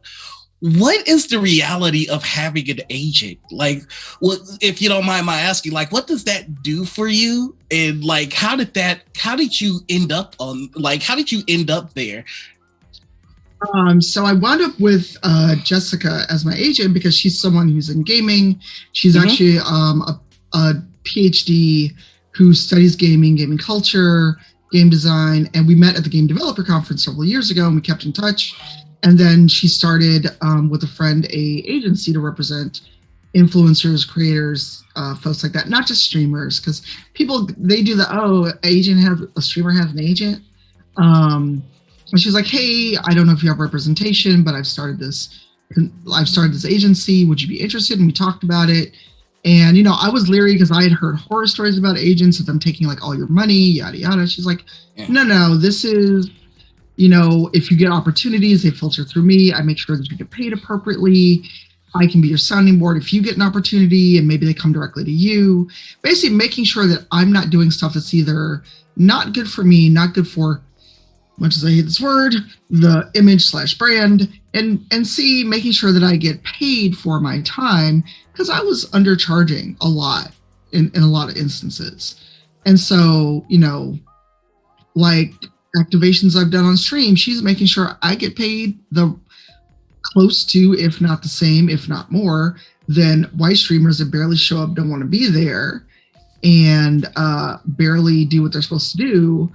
So, if I'm doing like a 3-hour stream, she's making sure that the amount of money they're offering, A, is worth it, and B, if it's not worth it, then how about you do this and we have this deliverable, and what are your payment terms, and making sure that I'm cool with it, just because. And I'm sure the folks in the chat who also stream, and you all will know, just because somebody brings you an offer doesn't mean A, it's a good fit, and not all money's good money. Right. But some people will take something because, but it's money, but not all money's good money. But I still got to look at myself if I work with a shitty brand. Like there was an opportunity to work with Razer, and I was like, no, absolutely not, because of who they sponsor. Same thing if Turtle Beach ever hit me up, which would be a conflict anyway, because Logitech. But you have to think, I have a moral compass. And also, to circle back to something you said earlier about the way that Black women and Black folks are perceived, if I partner with a brand, or if I do something with a brand or an activation, and that company, that brand is terrible, they work with bad people, I will, and I don't want to say cancel, because cancel is just consequences of your action. If I willingly engage with a brand or an activation with a company that is known to be terrible, I will suffer the consequences far more than a white dude, because it'll be seen as business as usual for them. They will be seen as, but it's just money. It's just whatever. But if I do it, you should have known better. How dare you? You're an activist. How dare you do this? Why don't you know better? And it's like, because I can't be everywhere at once. Yeah. It comes back to that. Why are you following problematic person? You just mentioned something that I kind of want to zero in on, which is, I feel like if you are in this space and you are Black and you point out something that is just inherently unfair in the world, you are automatically slapped with the label of activist. I wish Vanessa Pleasantly Twisted could be here, because we've talked about this a lot. Well, no, because there's a lot of people who, people start calling me an activist, and I'm like, I'm a what? I didn't sign up for this shit. And when people ask me, I'm like, oh no, that was an accident. I didn't call myself an activist, y'all did. Right. I was just mad about video games, and now we're here. So don't label me an activist, because there's some shit where I'm like, y'all will spend hours and days and weeks on the timeline mad about some shit and being mad because other people aren't talking about it. Me, that's not my wheelhouse. I am not going to sit here and waste energy I ain't got being mad about this thing because there's a whole, if you don't care about X, then you must clearly pick the side of the oppressor mentality, or you're not talking about a thing. Clearly you don't care. And it's like, maybe it's not my fucking lane. Maybe I don't know enough to talk about it. Maybe you should be glad someone who doesn't know anything isn't getting on Twitter and running their fucking mouth, because so many people do that. They get on Twitter, they do whatever, and they give their opinion, their unwashed, unseasoned opinion, and it's wrong. And then they're mad when people go, but that's not actually correct. Yeah, a lot of people aren't willing to admit that they're wrong when they're called out on it, and they'll double down on that unwashed, unseasoned opinion. Mm-hmm. Yeah, I've seen a lot of TikToks, and again, that this is just how I understand the community. This is where I'm listening, or one of the places I'm listening, where they're just like, why aren't the bigger Black presence in the gaming industry talking about like this issue or that issue or this issue or that issue? And it's a lot of times it's stuff that I was not even aware of. And it's just like, why is it they were like, I'll let myself in that group. Why is it our responsibility to get into every fight? Like the particular instance that I'm talking about was there was a TikToker that was talking about I still don't know the controversy as a whole, so forgive me for this is just how I understood it. There were people that were upset at Sam Riegel for playing a non-binary robot. It's a robot. It's a robot, y'all. And I was just like, I was not aware that this was an issue. So here's the thing, and I'm just going to be that person. There are some people, and we know who they are, that have made their whole online presence and personality about hating Critical Role and or D&D. That is all they talk about. These people exist, and they're mad. And, you know, the discourse around Campaign 3 and how dare they not give us brand new characters, how dare someone play a non-binary character. Maybe Sam is exploring things. You don't know that. You don't know this person. Or maybe it's a fucking game and people can do what they want. Because I just retweeted a thread from someone about people use role-playing games, be it D&D, cyberpunk, what have you, to often safely explore feelings they're having about gender, about their orientation, about who they are. And if we tell someone, you can't do this, you're clearly straight, one, you're assuming a whole lot about that person because none of you motherfuckers know the actual people sitting at that table. Two, if someone is questioning who they are, they've gotten a very loud and clear message that they are not allowed to explore, and they may stay in the closet. They may stay hidden from who they are for much longer. And this isn't like, oh, no, you're forcing people back in the closet, but that is a very loud and clear message that if you assume that I'm cisgender, you assume that I'm straight, then I better not ever explore anything at the table, because how dare I? And that's the thing, too, is it might not even be necessarily exploring for them. It might be exploring so that they can understand those queer identities from the perspective of maybe someone in their lives, even. Or just trying to play the character, like maybe the character's a step outside their comfort zone. Yeah, exactly. And, you know, and it gets back into the whole white people shouldn't play people of color, etc. I was just about to say that, yeah. And, you know, I used to be very hardline, no, don't do it. But, you know, I was also much younger and hadn't really been in the space. But there's also as long as you are being respectful, and not being a caricature versus a character, that's where my line now is. And it's hard because a lot of people just feel like, well, you're being disrespectful. And there were people mad about the setting, mad about the characters we hadn't even seen yet. And it's like, you all don't know these people. It's all homebrew. How are you going to sit here and tell these people that they're wrong and appropriating? We know fuck all about this setting. We know nothing. And that's the thing, too, is didn't they also they hired consultants for diversity and inclusion to make sure that, like, they didn't step on any lines or any toes in this. They had sensitivity consultants specifically for this season. They made a point about saying that. See, I hadn't seen that part of it, but also, I mean, and it's weird because I know some of them very well, but that's not the point. The point is, for the average person watching Critical Role or D&D, high rollers, rivals, black dice, 99% of those people don't know us as people. Mm-hmm. And they want to make assumptions. Like, there are people that, like, you know, take black dice, for example. We don't show our character sheets. We have D&D Beyond, but we don't use the overlay. Right. And every week there's somebody, why can't we see their character sheets? Because of people like you that want to sit here in backseat or tell us we're playing our characters wrong.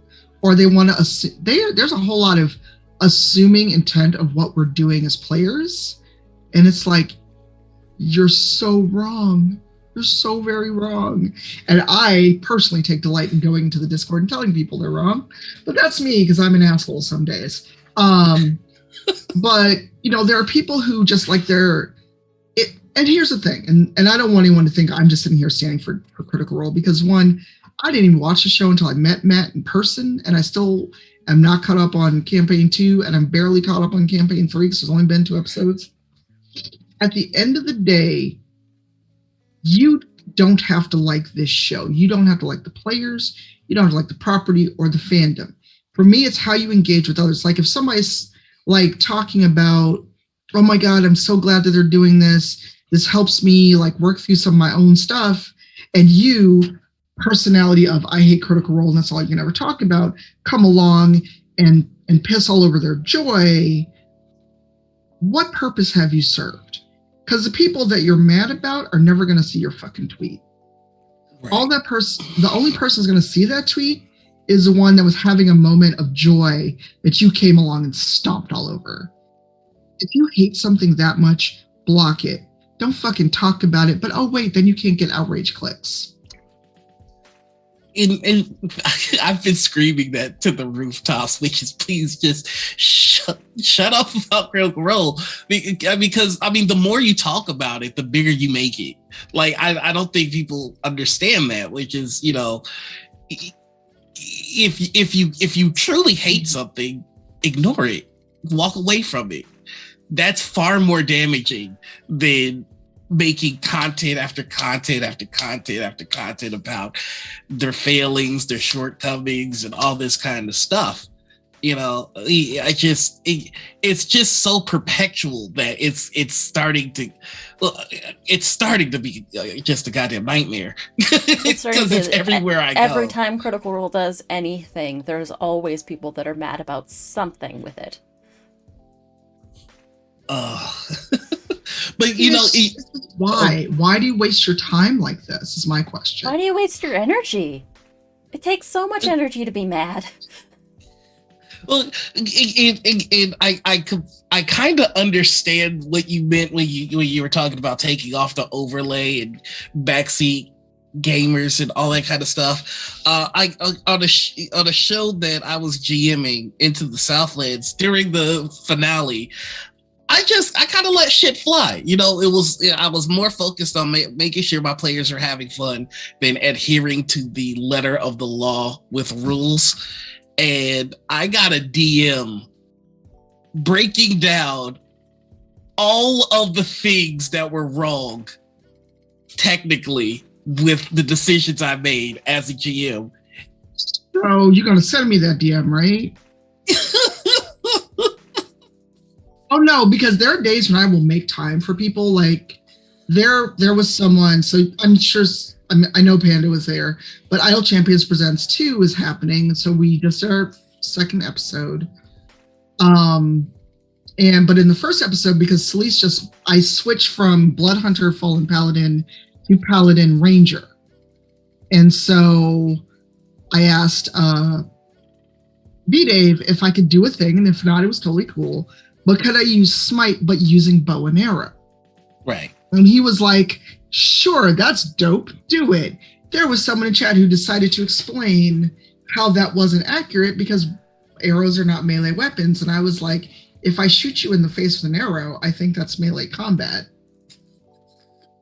Also, it was really cool to shoot lightning arrows at these things that were attacking us. It was fun. Yeah. And I'm just like, but then when we called them out, oh no, I'm just talking about this old rule. And it's like, nobody gives a fuck about you.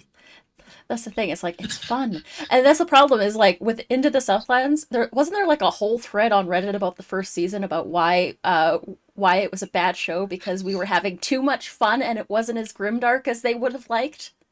So your first mistake was Reddit. That's what I'm telling you. Like, this was my first show of like note. So I was just like, oh, I'm so excited. And like, I was just like, I'm curious to see what the people think. And like, there was this comment that's like 2.5 pages long. The first couple of paragraphs where apparently Cobalt Press had another show set in the same setting that I was GMing, done by another GM who, you know, was very grimdark with the setting, and you know it was heavy and there are moral choices and all this kind of stuff, and I like that stuff too. Like I like serious games, but my background is comedy. I like making people laugh. That is my thing. And I can make people cry. I can be grimdark, but I made the choice of I want to make my players laugh. And this guy went all in on how, like, I don't know where they found this guy. Like, all they're doing is chuckling and laughing, and all their players aren't, taking this seriously, all this kind of stuff. And I'm just like, Anita, am I doing a bad? But we got a season 2, which I wasn't expecting, and at first I was gonna try and acquiesce. I was gonna like, okay, let's add a little bit more dark and serious to the game. And my players had been so comfortable and so used to the comedy, they were just like, well, we're gonna turn this on instead. I am going to tell you that you have let me use the grease spell for a myriad of applications, and I have yet to be proven wrong that nothing can be solved with the grease. There's not a problem that can't be solved without a liberal application of the grease spell. Yeah, well, wow, this really got after dark.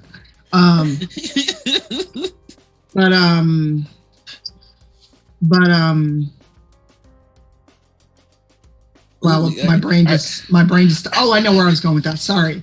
So, like how we all rotate DMs on Rivals. And I forget which season it was, but Cicero had never DM'd before. And our very first episode, we were still in the studio. So the way the studio was set up, like we had a TV where I could see it. And so if you ever watch old episodes of Rivals and I'm on my phone, I'm probably banning someone in chat. But this person in chat starts going on about what would really punch up the show, and they know a DM that could really do stuff, and names a white woman. Now it's someone that I've met and I like, but how do you sit there if you just heard this black dude talk about how nervous he is to DM the show and talk about how this white woman is going to come along and improve an all POC show? And I'm like, excuse me? I think I remember you talking about that, and and who that was. Yeah. Yeah, and it's like, excuse me? I'm sorry, did you actually just sit here and say this in our chat where everybody could see you? And I didn't make a big deal out of it on Twitter. Like, I talked about it, but I didn't name names. So I also didn't want the person that they named to feel bad because they had nothing to do with it. Right. But it's like, how do you sit there and say that after this dude has just talked about how nervous he is to follow in the footsteps of more established DMs? That's just... Yeah. There is a subsection of this hobby that is just so woefully lacking in empathy. It's absolutely ridiculous. Like there was Super Dylan, Diana posted about being very proud of the Neverland campaign setting that she created. And this guy takes a snippet of that and then goes, hey, you know what's a really great Neverland setting? This other one. It just spends like 2 minutes praising this other setting, and then like the last 5 seconds it goes, oh, but Diana has this one too, I guess I'll check it out. And it's like $5 on DM's Guild. Like, it took everything in me not to strangle this man. Like, because it's just like, oh no, see, that's when you roll up your sleeves and you make time. Because, I know we haven't gotten into the terrible people section, but we can talk about the people who do this. And I don't know if you see it, where we would get this a lot, where WotC would do a go live tweet, especially when we were on the D&D channel. Somebody would always come along and promote their own shit. Or we had some weirdo that was on an Anon Twitter that kept talking about how our show wasn't actually diverse because we had no Asians. And I'm like, okay, I guess you just never heard of Asians represent, or that you don't know everyone's ethnic background. You're just going by how we look. But okay, then. But then we have people that want to get on the show. And it's like, who the fuck are you? and not in the whom's dare speak to me, but in the that's not how you get on a WotC show, or that's not how you get Wizards of the Coast to pick up your show. And we had been on for several seasons at this point. And I deleted it. Well, I mean, I deleted it because bless B Dave, and I need to like make our DMs not open for Black Dice, but the DMs for Black Dice Society are open. And I go in once a week, especially when I'm scheduling the Go Live tweet, and look at the DMs. And somebody straight up said, well, how do I get on the show? And I took all my willpower not to write them a snarky ass reply. Because it was just like, this is the Black Dice Society Twitter, not mine. Let me not be that person. But I really wanted to go, you don't. Or not like this. Like, why would... And, I have very mixed feelings about shooting your shot. Bye, Moz. Have a good day. Because on the one hand, I firmly believe in putting yourself out there, but on the other, at a certain point, you look desperate. Right. So. Yeah, it is 100% narcissism, and it is definitely like that whole please notice me mentality. Or the people that create streams and say, well, why hasn't WotC knocked down my door trying to sponsor us? And that's what I'll just be like, have you looked at your own stream? How about that show be someone else? Ouch, Sphinx.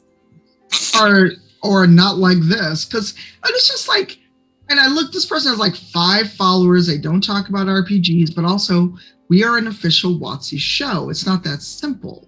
Even if we say, let's have a guest, we got to figure out budget, figure out timing. We are a live show. If they're not open on Thursdays, the time we're on, also it has to fit in the narrative. You can't just shoehorn a guest in because y'all want to see your fave on the show.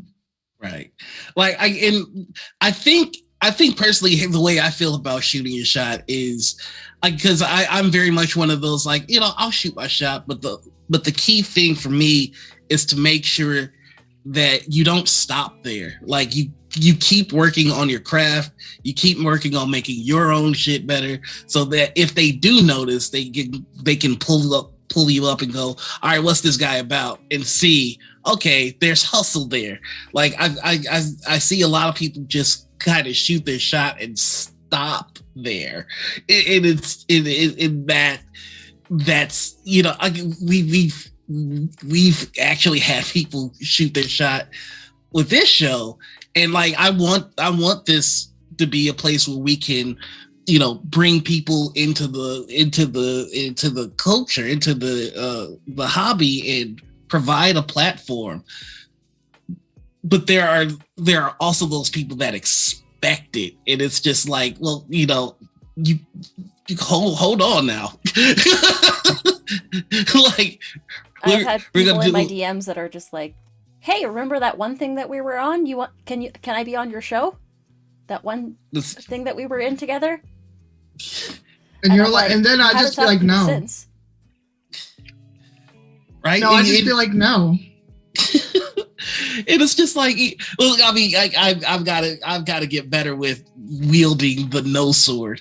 But just call me. I'll be like, and who are you? Just airdrop a Tanya. Oh no, just like, because I have become that person of, so you're feeling conflicted about this. I don't know them. I'll tell them no. They will never bother you again. I'm gonna keep that in my back pocket for the ones that are insistent. Like, and that's I truly feel like people don't understand how far being a good person, a diligent person, and an empathetic person goes with getting you anywhere. Like, I can't tell you how many people expect success, and that's where things get really fucky. Like, you're supposed to have me on your show. Like, why am I not there yet? Like, I'm supposed, like, you owe me this. Like, what the fuck are you doing not having me there? And if you come with that kind of attitude, not only do you turn off the person that you're talking to, but I can't tell you how many times where somebody would be like, I just had, a rough time playing a game, and somebody would be like, oh yeah, who'd you play with? And you list the names, and they're like, yep. Like that yup is a career killer. That's why it pays to be a decent person. Like, and I cannot stress the value of that enough. Yeah. And for some people it's hard, and I don't know why. Well, and even there's the other part of it too, is that even if the person isn't quite like that, when you have people who admire them, or because Noir, I don't know if you and I talked about this, but how I feel about the word fan and fandom. But when you see people, or, perfect example, Into the Motherlands. When we announced it, Twitch retweeted it. It was a big deal. And, Critical Bard retweeted it. And someone immediately was like, can't wait to see you on there. And CB was like, where did I say I was on there, though? Yeah. Or the people that act like, or like when people do lists. I just saw one, and I forget what the actual list was. I think it was like favorite actual plays or POC GMs, and someone did you forgot so-and-so, and it's like, I don't know who the fuck they are. How do you mean I forgot them? They come in and they go, well, why isn't so-and-so on this list? Maybe because the person who made the list doesn't know they exist. Have you thought about the fact that they're your fave, not everyone's fave? And there's a lot of TTRPG streams. And I don't have time to watch all of them and know everybody. I don't watch a show that I'm on. I can't tell you the amount of times where somebody would have this was a little bit deflating, and I think this goes back to people forgetting that the names behind the usernames are actually people, where there's this weird thing where people compare individuals, where it's just like, hey, Noir did this thing and it was really awesome. And I've had a few comments where they were like, oh, you know what? It would really turn it up a notch if CD were there. And it's just like, come on, don't do that. Come on. I'd be like, and well, fuck you too. I already said I was out of fucks when I turned 40. It has gotten so much worse as I've gotten older. We have watched. Fuzzy. No, you're good. We have watched you set your fuck on fire, so I completely understand.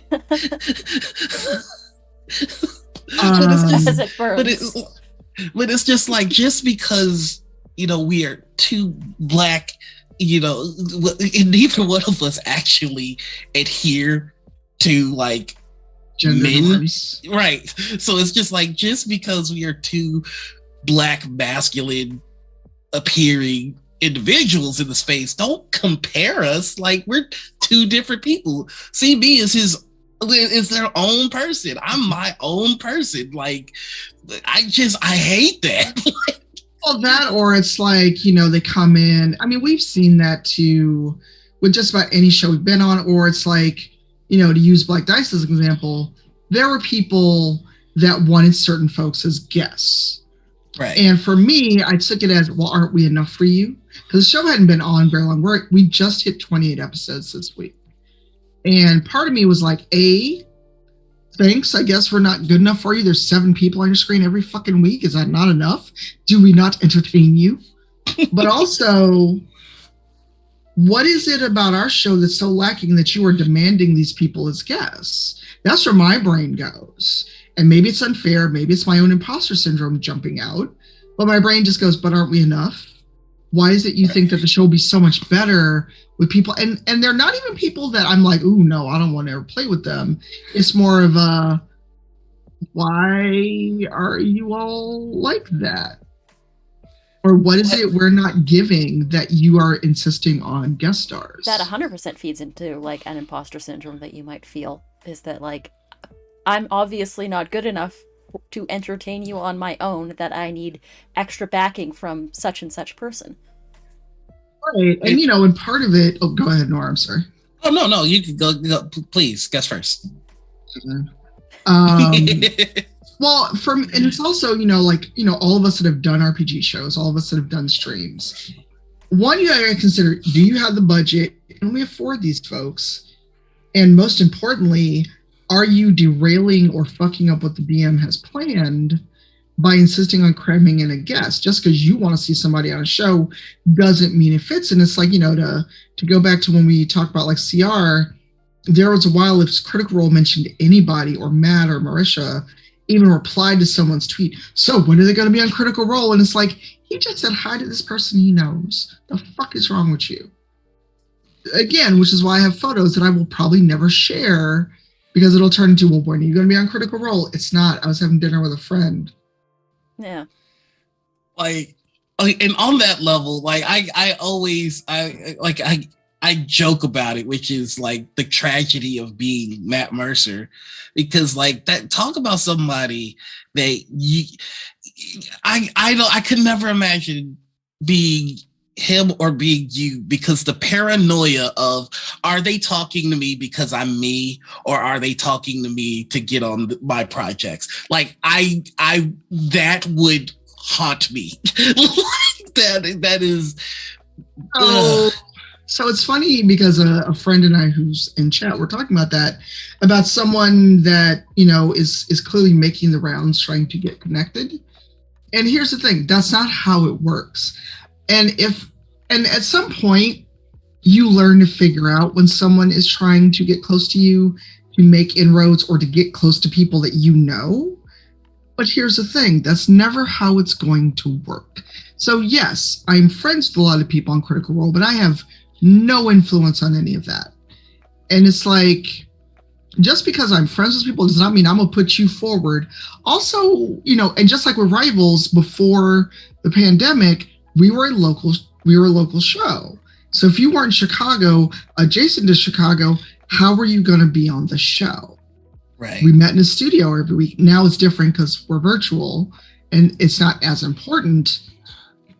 But or something like LA by Night, Critical Role, shows that are back in the studio.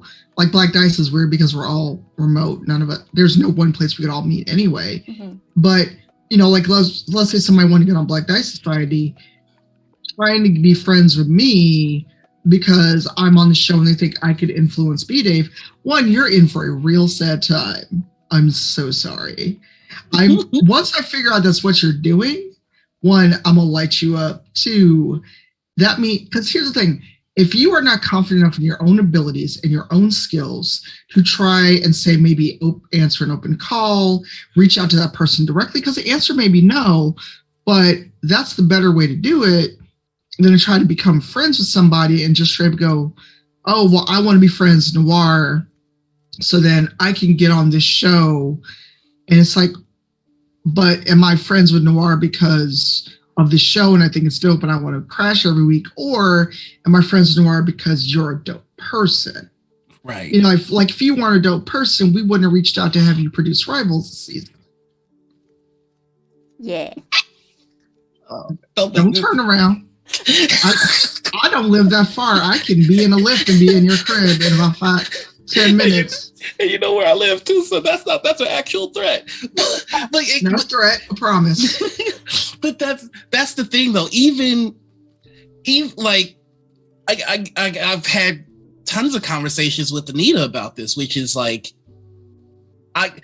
one of the things is I like to be very transparent. I'm about the bag. I want to succeed in this space. Mm-hmm. I think it's very important to be clear about that. Like, I love TTRPGs. I love what I do, and I love meeting new people and having these conversations because I always get to learn something. Like, Morning Ritual for me is a freaking class. But I worry about how the perception. Like, I was worried, like, okay, I'm producing for Rivals. I don't want anybody to think that I'm trying to feed off of that, if that makes sense. And again, that is, maybe that's imposter syndrome or whatever, but I don't want to, like, I imagine that you guys have people that are trying to fidget their way into your shit. all the time. And so like I'm trying to be extra cognizant of that. And I see that when people interact with me too. It's very weird being on both sides of that fence. I don't know what the point of that was, but I just want to get that out there. But you mentioned something earlier that I kind of want to harken back to, which was the imposter syndrome of when people are like, "Hey, you should have this person guest on your show." Like I have been the name that people throw at people a few times, and I have never really sat down and thought about how the people on the shows that people suggest that I be on feel about that.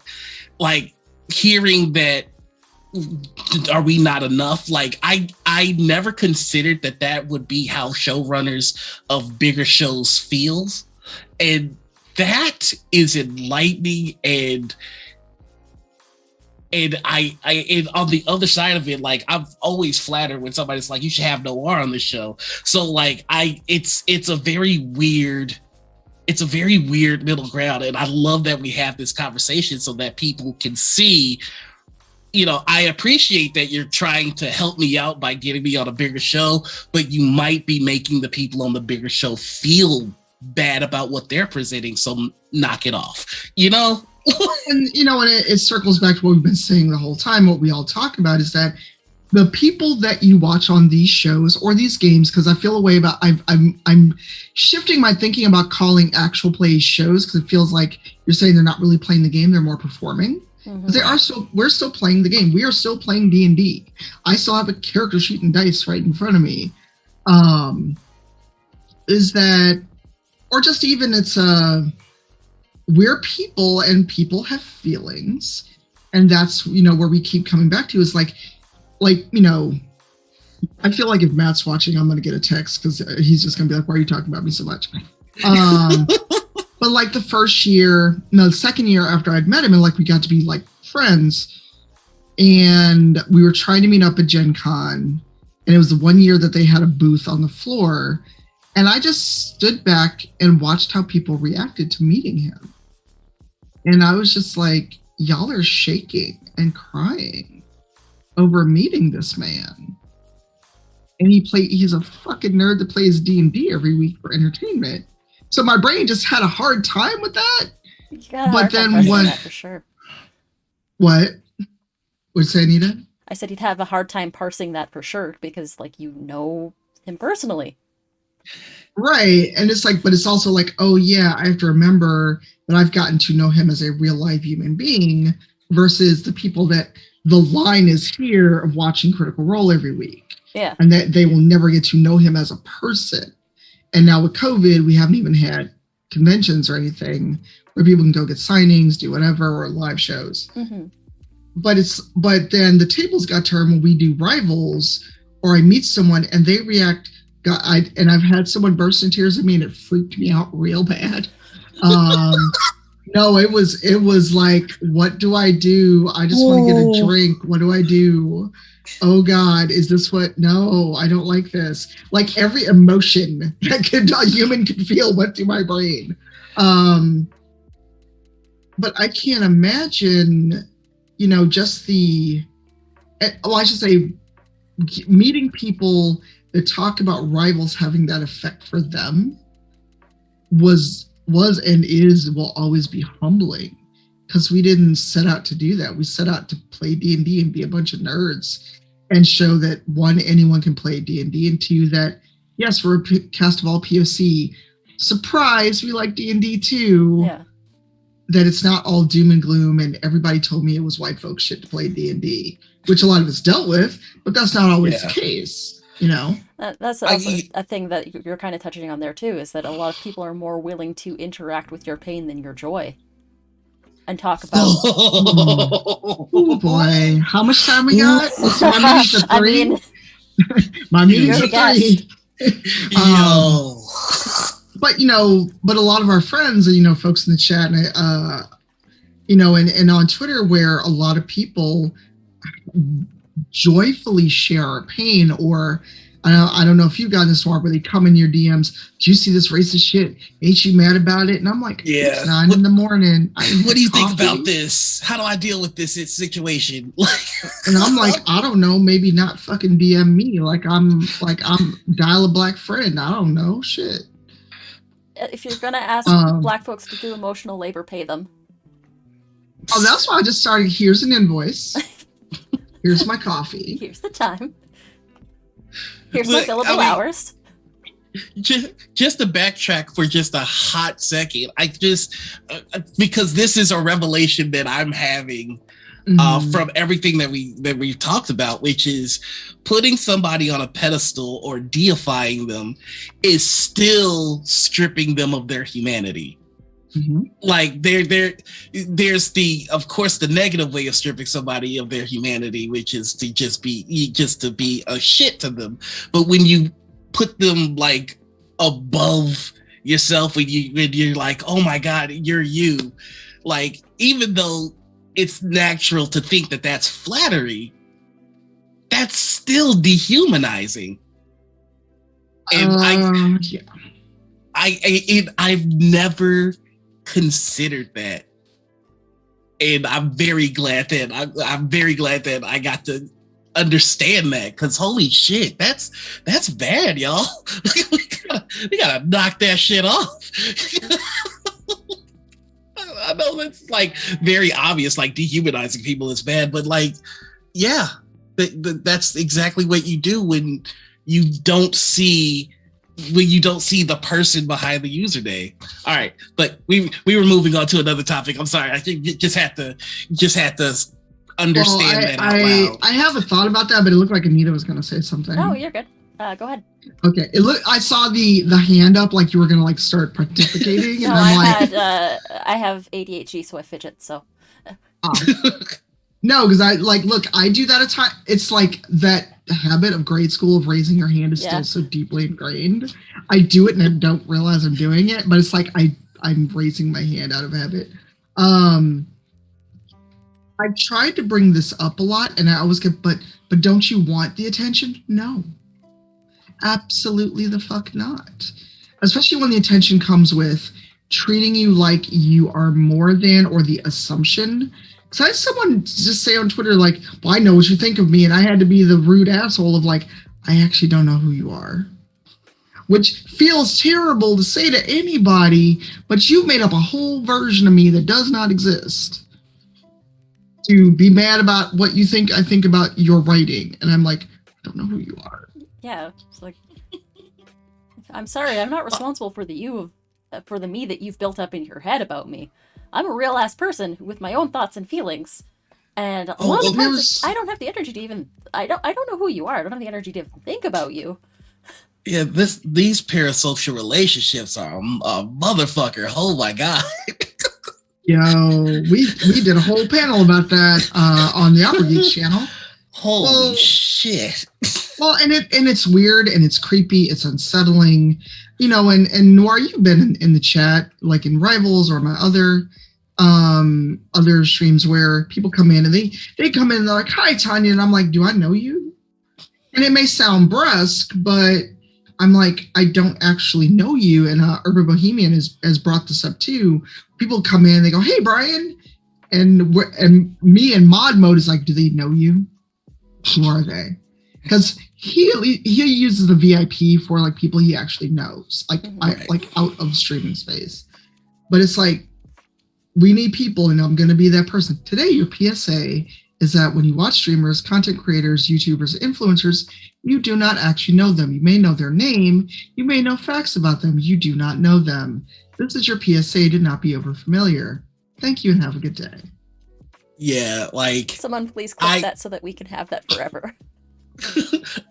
I had somebody walk into one of the streams that I was doing, and they called me by my government, which everybody that knows me knows I hate my government. Like that is the no. Like if I don't fuck with you and you call me that is it's not cool. It's not cool. And I don't even know, because I didn't know until I saw the contract for Rivals. Right? Because I keep that very deep. Like, I'm Noir everywhere online. And when people meet me at cons, they're like, Noir. Just that's who I am. That's ToMorningRenegma. Right. If that's the name that I'm choosing to go by everywhere, please call me by my name. Like Lil Nas X gave y'all a whole ass song. So just do that. It's not really what that song was about, but let's go on.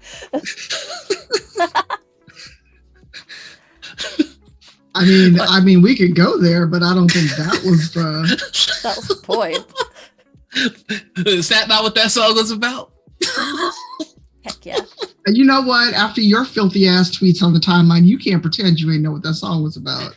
Yeah, we've seen the thirst. That wasn't even thirst. That was a whole gallon of Gatorade. I can neither confirm nor deny that I know what you were speaking. Would you like me to go get your tweet? I can do that to you. I complete the fifth. I can find you a tweet. Chat help. I'm confused by Blue Pointer's comment. The downside of Oh, because Coffee has my real name on there. Coffee does have your government name on there a little bit. Yeah. Okay. So that's how people. I didn't even real. You know what? Thank you, because I was like, how did this motherfucker find out my real name? Again, I was like, because when I looked you up earlier, I found TheNoirEnigma. I didn't find your actual name. So that's why I was confusion. I think I recently changed Coffee to get rid of that. It was attached to my Facebook for a time, which is another thing. Like, okay, look, y'all, I love the community that I've built, right? Cool. I don't fuck with Facebook anyway, and you'll notice on all of my social listings, Facebook isn't there. I do have a Facebook. Please don't reach out to me on Facebook. It's kind of weird because there's like stuff about my life there. Yeah. Like, don't do that. If I don't want anybody to find your old improv videos. Look, hey now. Wow, the violence. I am actually friends with Nora on Facebook. So here's the thing too. So here's the thing, though. Like, both of you, I've met you. We've hung out. Yeah. If you want to add me on Facebook, that's fine, because I know you also know how to conduct business, and you're not going to try to do business through Facebook. Exactly. I don't care how many times I say this in various ways. I'll get like after GameholeCon, where I wasn't even fucking there. I had all these people trying to add me, and I'm like, did you mistake me for Latia again? I wasn't even there. Like, I don't understand what you hope to gain by adding me on Facebook. Like, I don't get it. Like, you ain't gonna get shit. I'm never there anyway, so it's just like, don't do that. That's creepy. I mean, I'm on there, but I'm barely on there. Like, yeah, it goes back to that whole weird parasocial relationship where, like, you get the amount of me that I put out there, and I put out a lot, but don't try and go in the cookie jar and get more of me, because like that's when it gets weird. Mm-hmm. Yeah, I only use Facebook for Messenger. I use Facebook to find out which of my family members are anti-vax and then block them.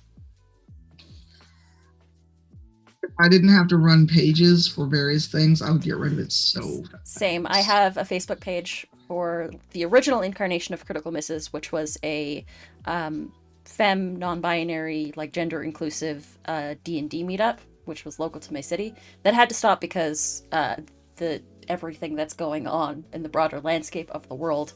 And the only reason I have not deleted is because I still run that page, even though I haven't posted anything on it. Yeah, it's like my descent from Facebook started after my mother passed. And boundaries that people do not know how to deal with when someone passes.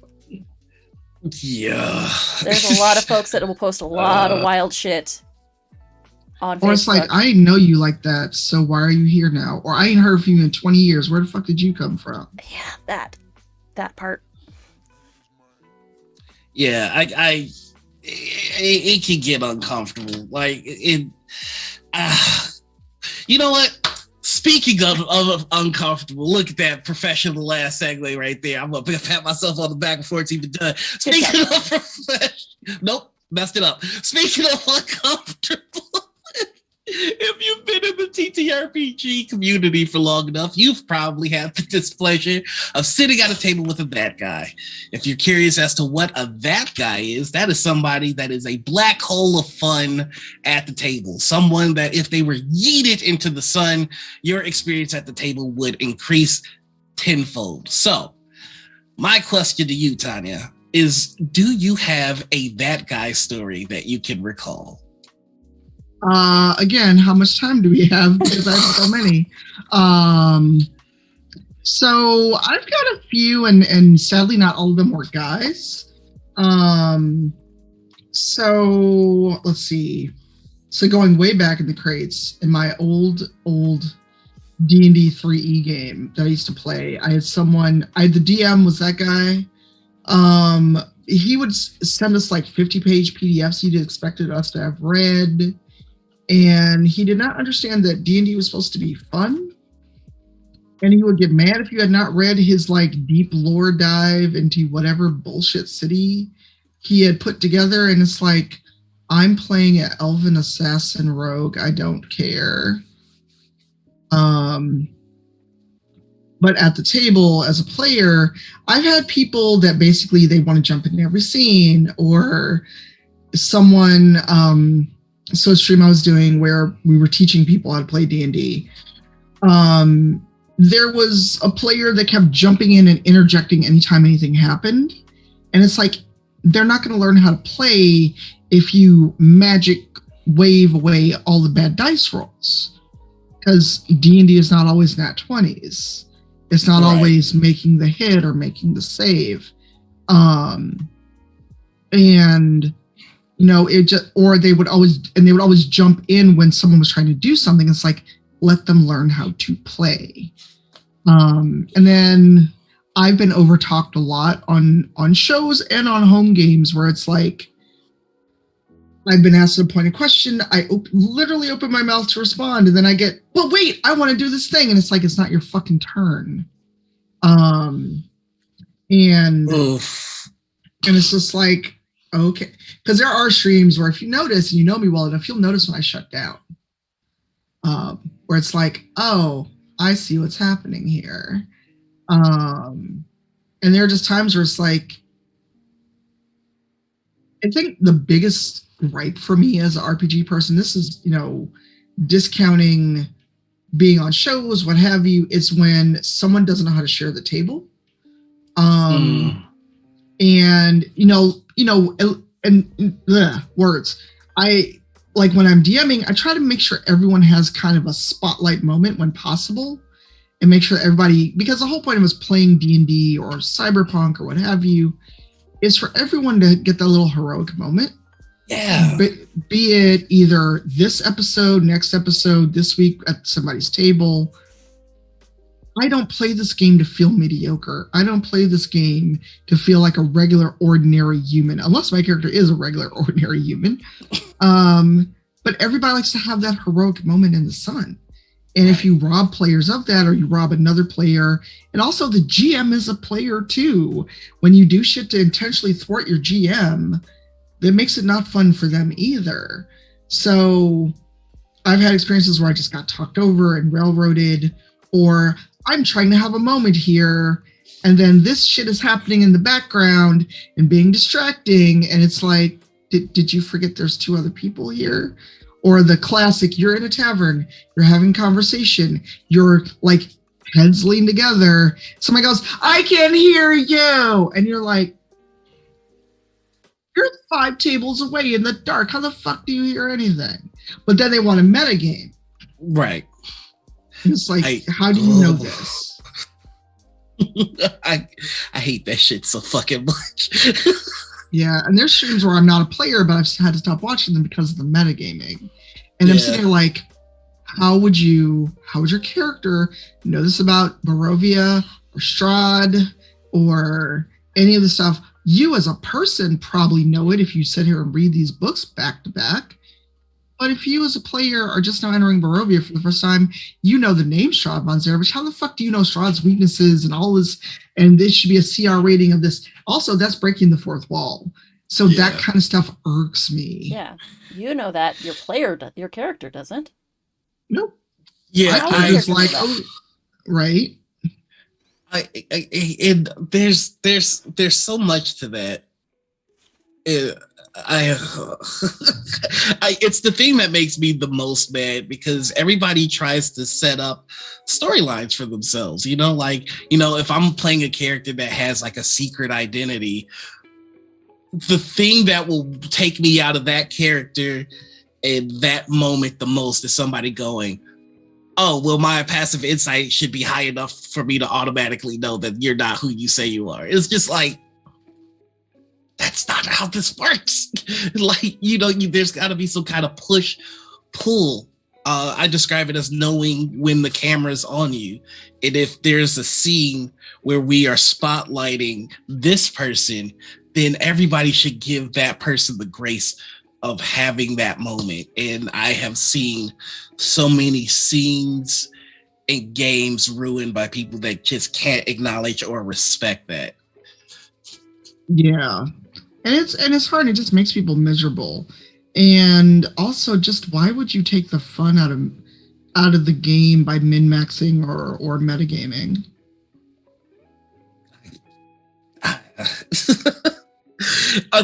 There was a meme that I read because you mentioned a very important point that people forget, which is the GM is a player too, which is the meme was when a GM is giving a NPC a monologue, or when the GM is giving their bad guy a monologue, that is the GM saying goodbye to their character.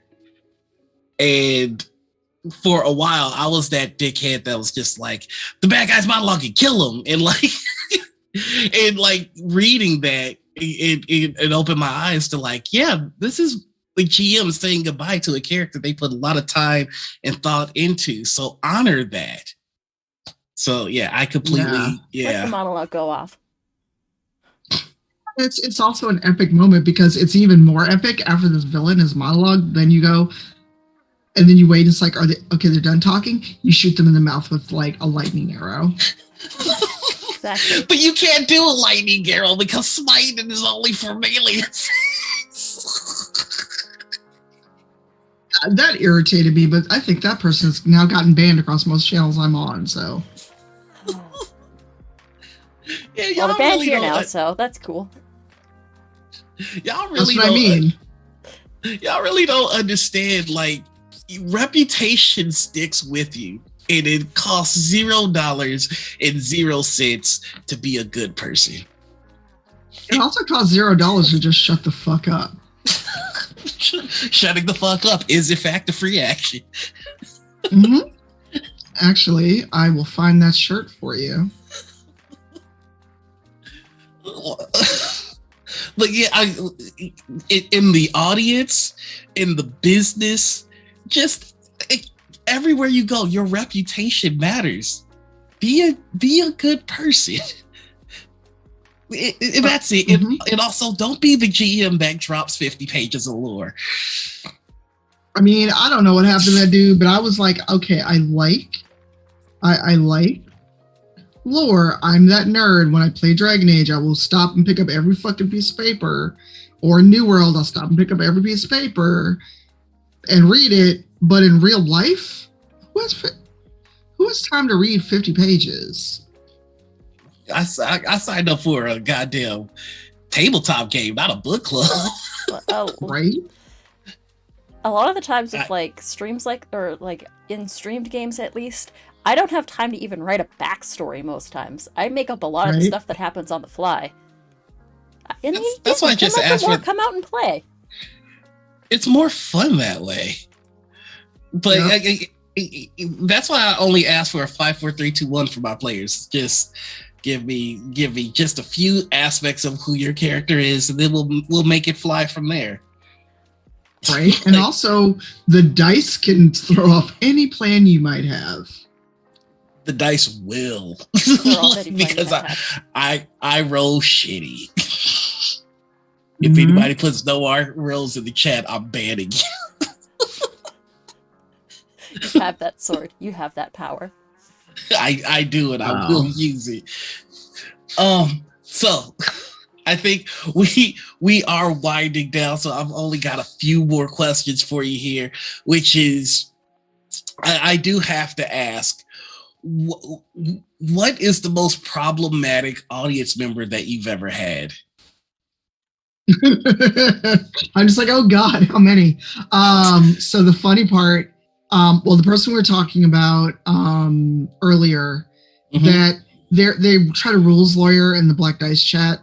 They come in and do it all the time. And it's always, well, I'm just talking about this obscure rule. No, you're not. When you're literally talking about the thing that we're doing, you're rules lawyering.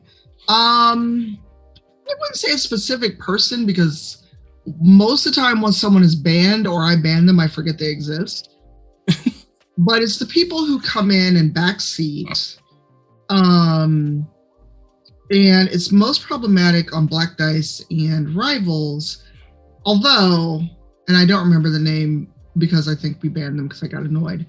During the first couple episodes of Motherlands, someone came in and wanted to argue with me about my character and the world that we're building.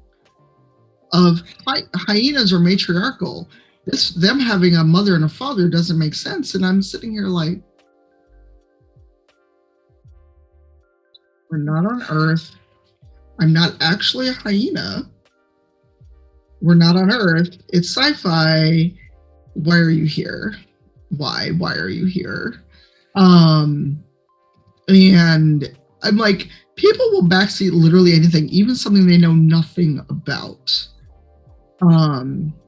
So it's the people that would come in, especially like during Motherlands, and want to basically be the person, I know all about Africa and you're doing this wrong. And it's like, but we're not in Africa. We're not on Earth. This is sci-fi. It's set 3,000 years in the future.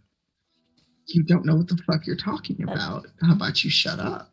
That's kind of the People thing. love correcting each other online. Why do you want to? And like that's the thing. Also, don't you use Cortex for Motherlands? Yeah, for the stream we use Cortex, and it wasn't even mechanics rules, right? But it wasn't even mechanics stuff. They were arguing with us about our own lore.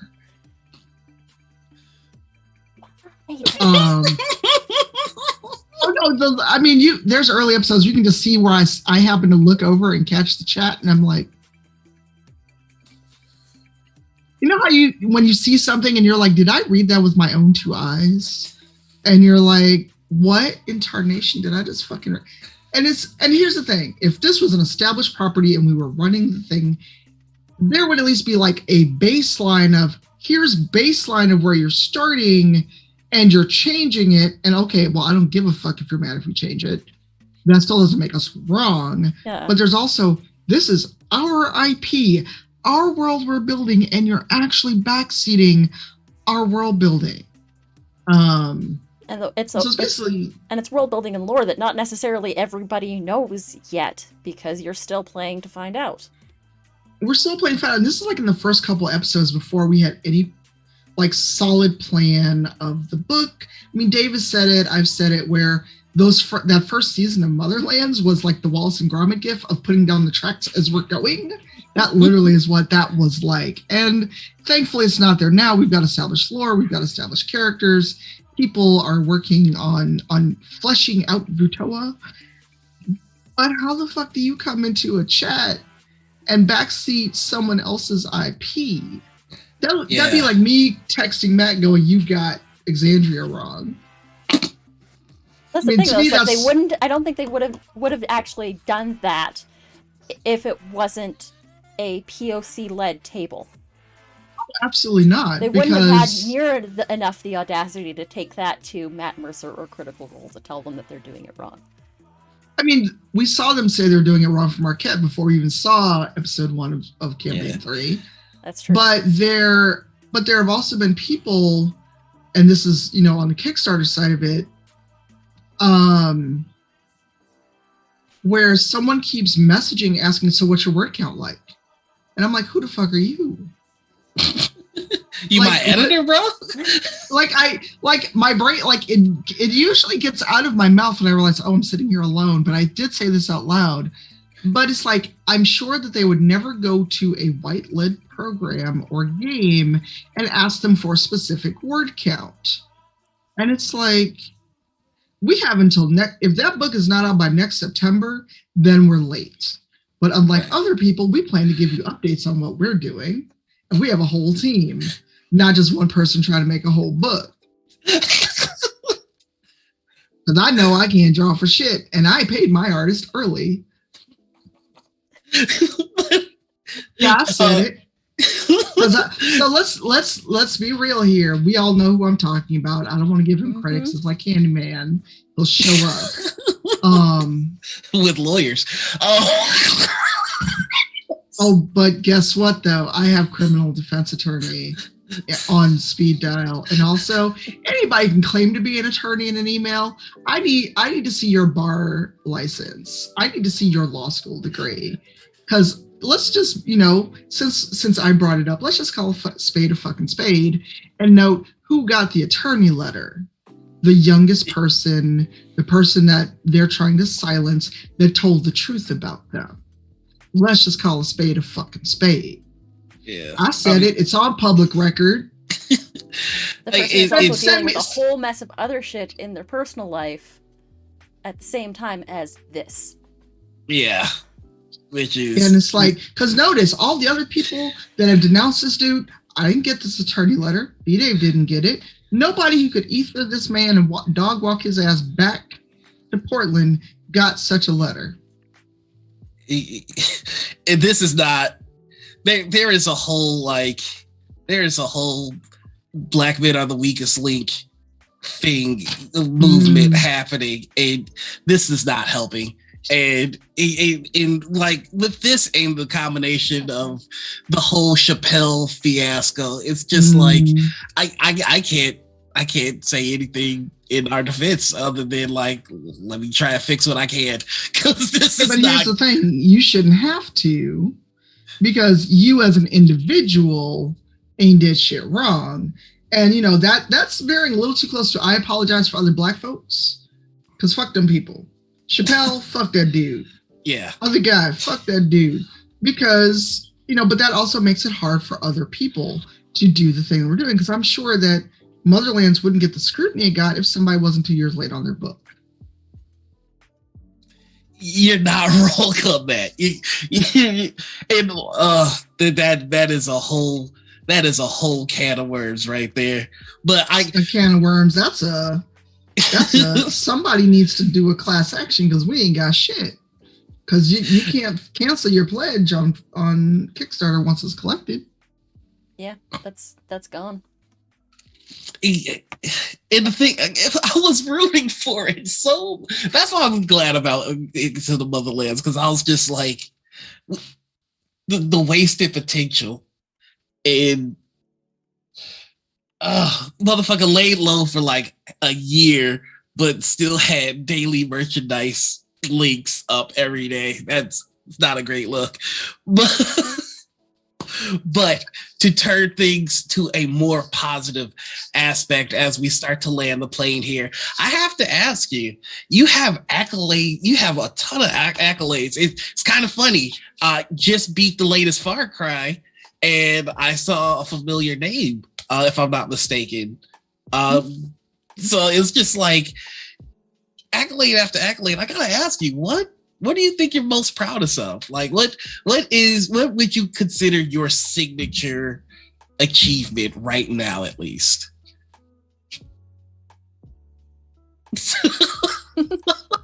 I don't know.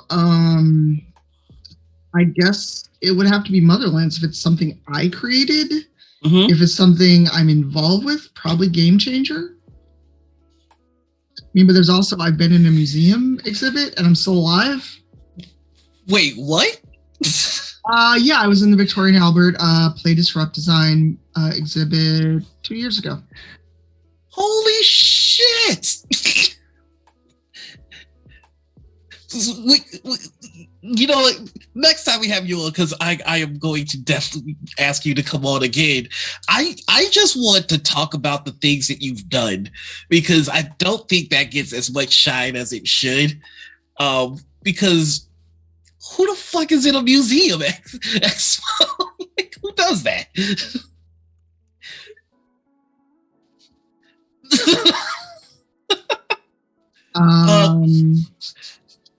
Like, and this is for like gaming, not TTRPG gaming, correct?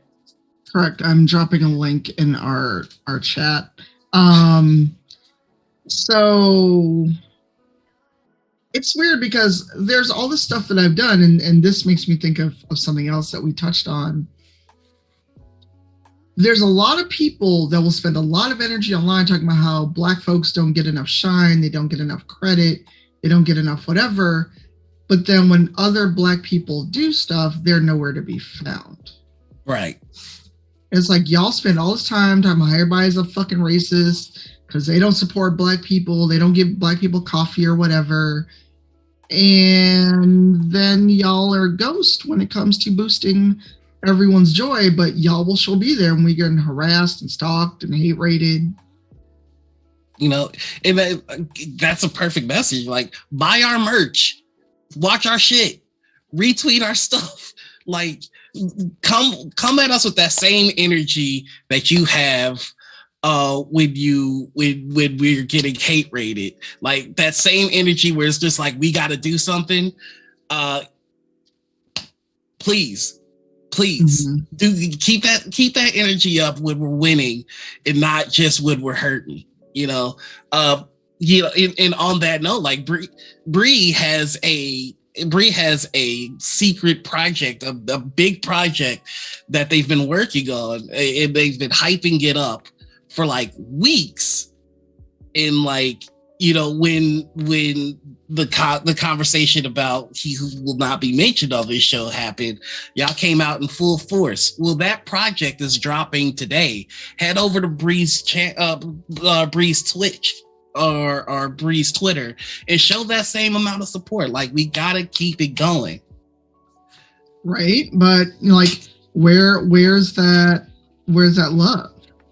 Where's that energy? It's like, the second we're happy about something, the second we get a win, it's just like, okay, well, there's not Black suffering here. Right? Is it dropping on the 31st or is it dropping today?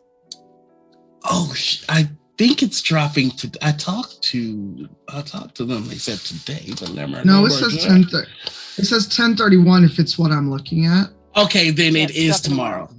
But please go ahead and follow the Maple Chronicles Twitter page, because that's where you're going to get more information about it.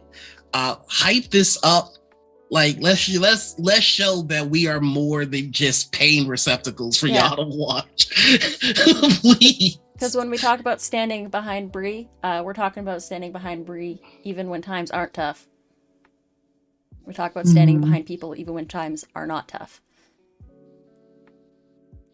Twitter algorithm will always prioritize pain over joy, so make sure that when you see the joy, retweet the joy, spread the joy. Exactly.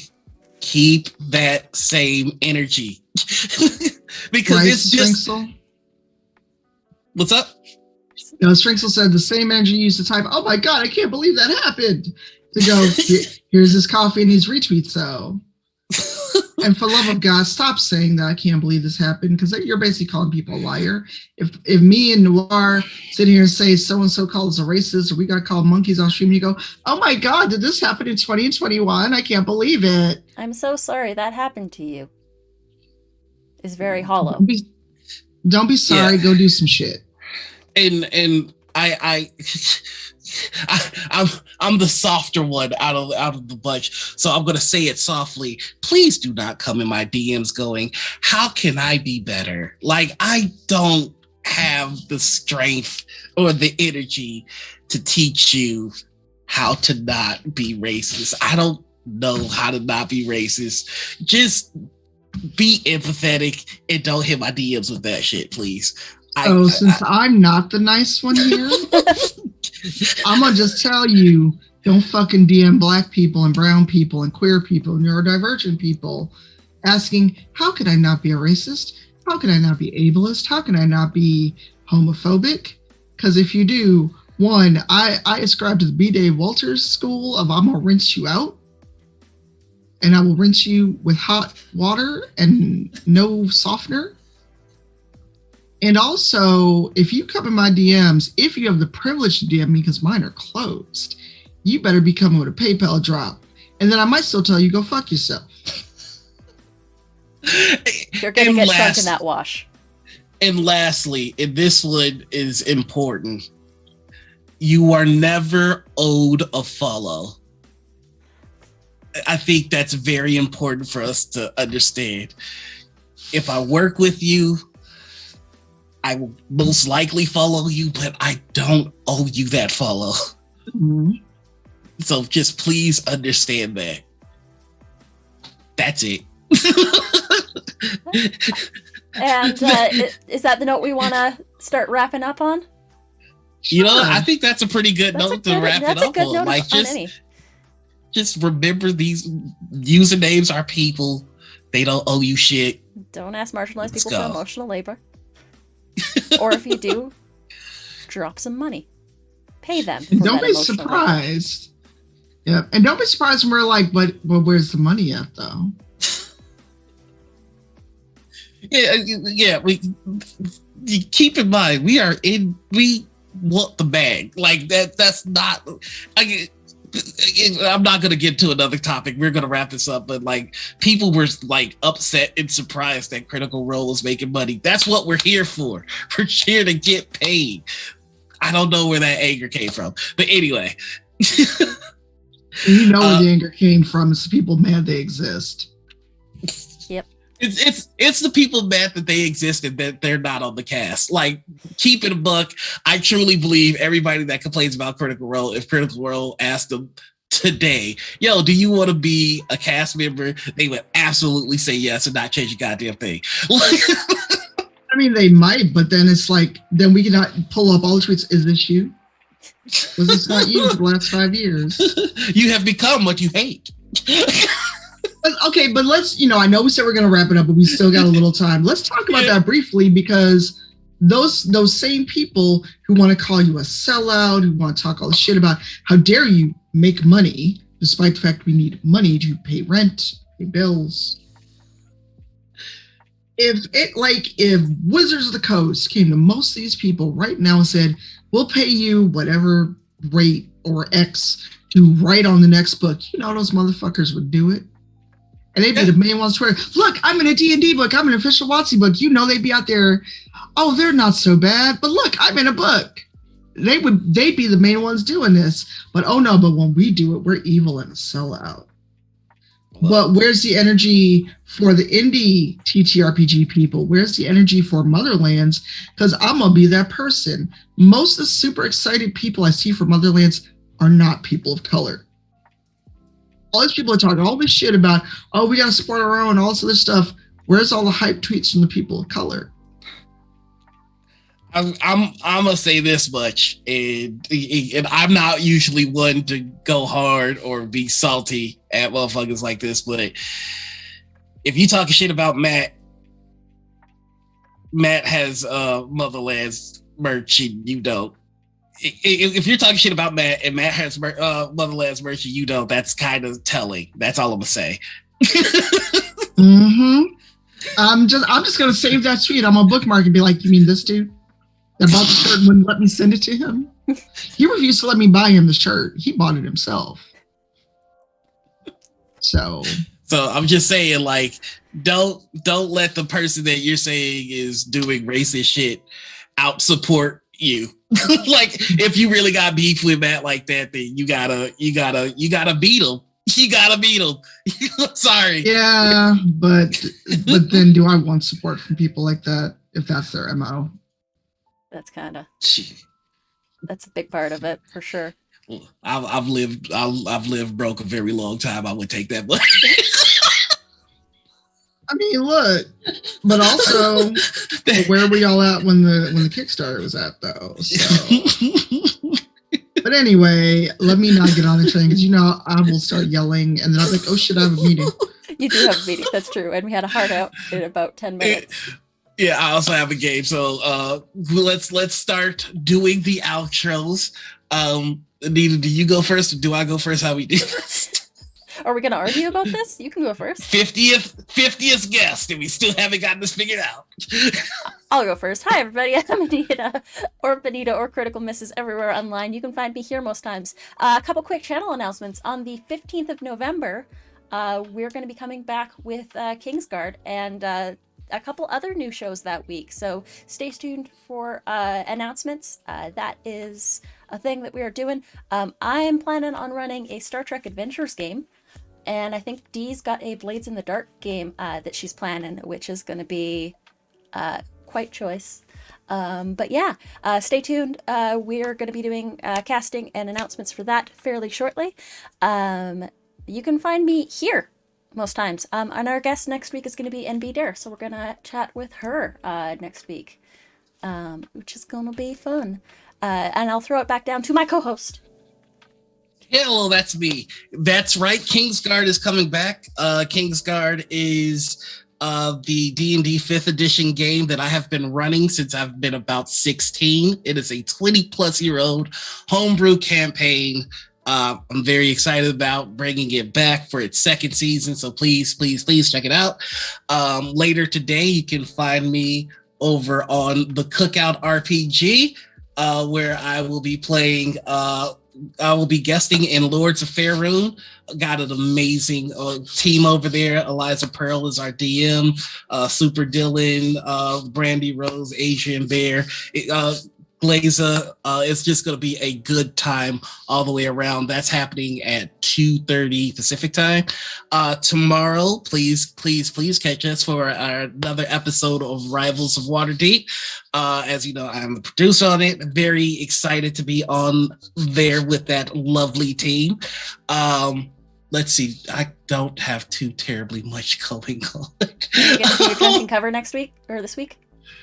Please join me over on my channel for Drunken Cover, where I drink and play covers of your favorite song on guitar. Other than that, every Wednesday you can find me over on Chromatic Chimera for Woven Realm, our 13th age game. And other than that, that's pretty much my schedule. Book me for your games. Other than that, gonna hand it on down to our guest. Tanya, where can we find you? Oh God, you can find me far too easily on Twitter, CypherofTyr, CypherofTyr. Like Noir said, tomorrow, Rivals of Waterdeep, episode 5 of season 11. Noir is always behind the scenes, making us look and sound good. And Monday, episode 3 of Idle Champions Presents. We are fighting Tiamat. Who will win? I don't know. It's B-Dave Walters. Anything could happen. We could all die. Thursday, Black Dice Society. I'll be back. I wasn't feeling great this week. And then my own channel is all TBD. There are too many games, not enough me. So I've been doing a lot of New World, so come hang out. Twitch, Twitter, all my socials are CypherofTyr. And then Rivals is happening, and then we're finishing out at PAX Unplugged. So if you're going to be at PAX Unplugged, you can see us live Friday 11. night. Season 11 at PAX Unplugged, and we are main stage. It will be streamed, so it's not our normal time. So our EU UK folks may not get to see it live as usual, but 8:30 p.m. Eastern over on it'll be just Twitch.tv PAX. And if you're going to be at PAX Unplugged, say hi. Don't be weird and creepy. You may get punched in the face, but say hi if you're there and wear your mask. Get your vaccination because you can't get into PAX Unplugged without it. And thank God for that. Not trying to get sick, you know. We are going to go on a raid. We're going to raid Pleasantly Twisted. So we're going to go say hi to PT over there. He's playing Darkest Dungeon too. So yeah, thanks everybody for stopping by. And Cypher, thank you so much again for hanging out with us and chatting with us. This has been so amazing to chat with you about everything and such good, important talks that need to happen in the community. And this is the new part of the show where I bully you into coming back one day. Well, you can't bully me, but I will happily come back and chat with you. Awesome. But yeah, we are going to wrap that here. Thank you all for stopping by and hanging out with us. But until next time, the ritual has concluded. Bye, everybody. Bye. Bye, y'all.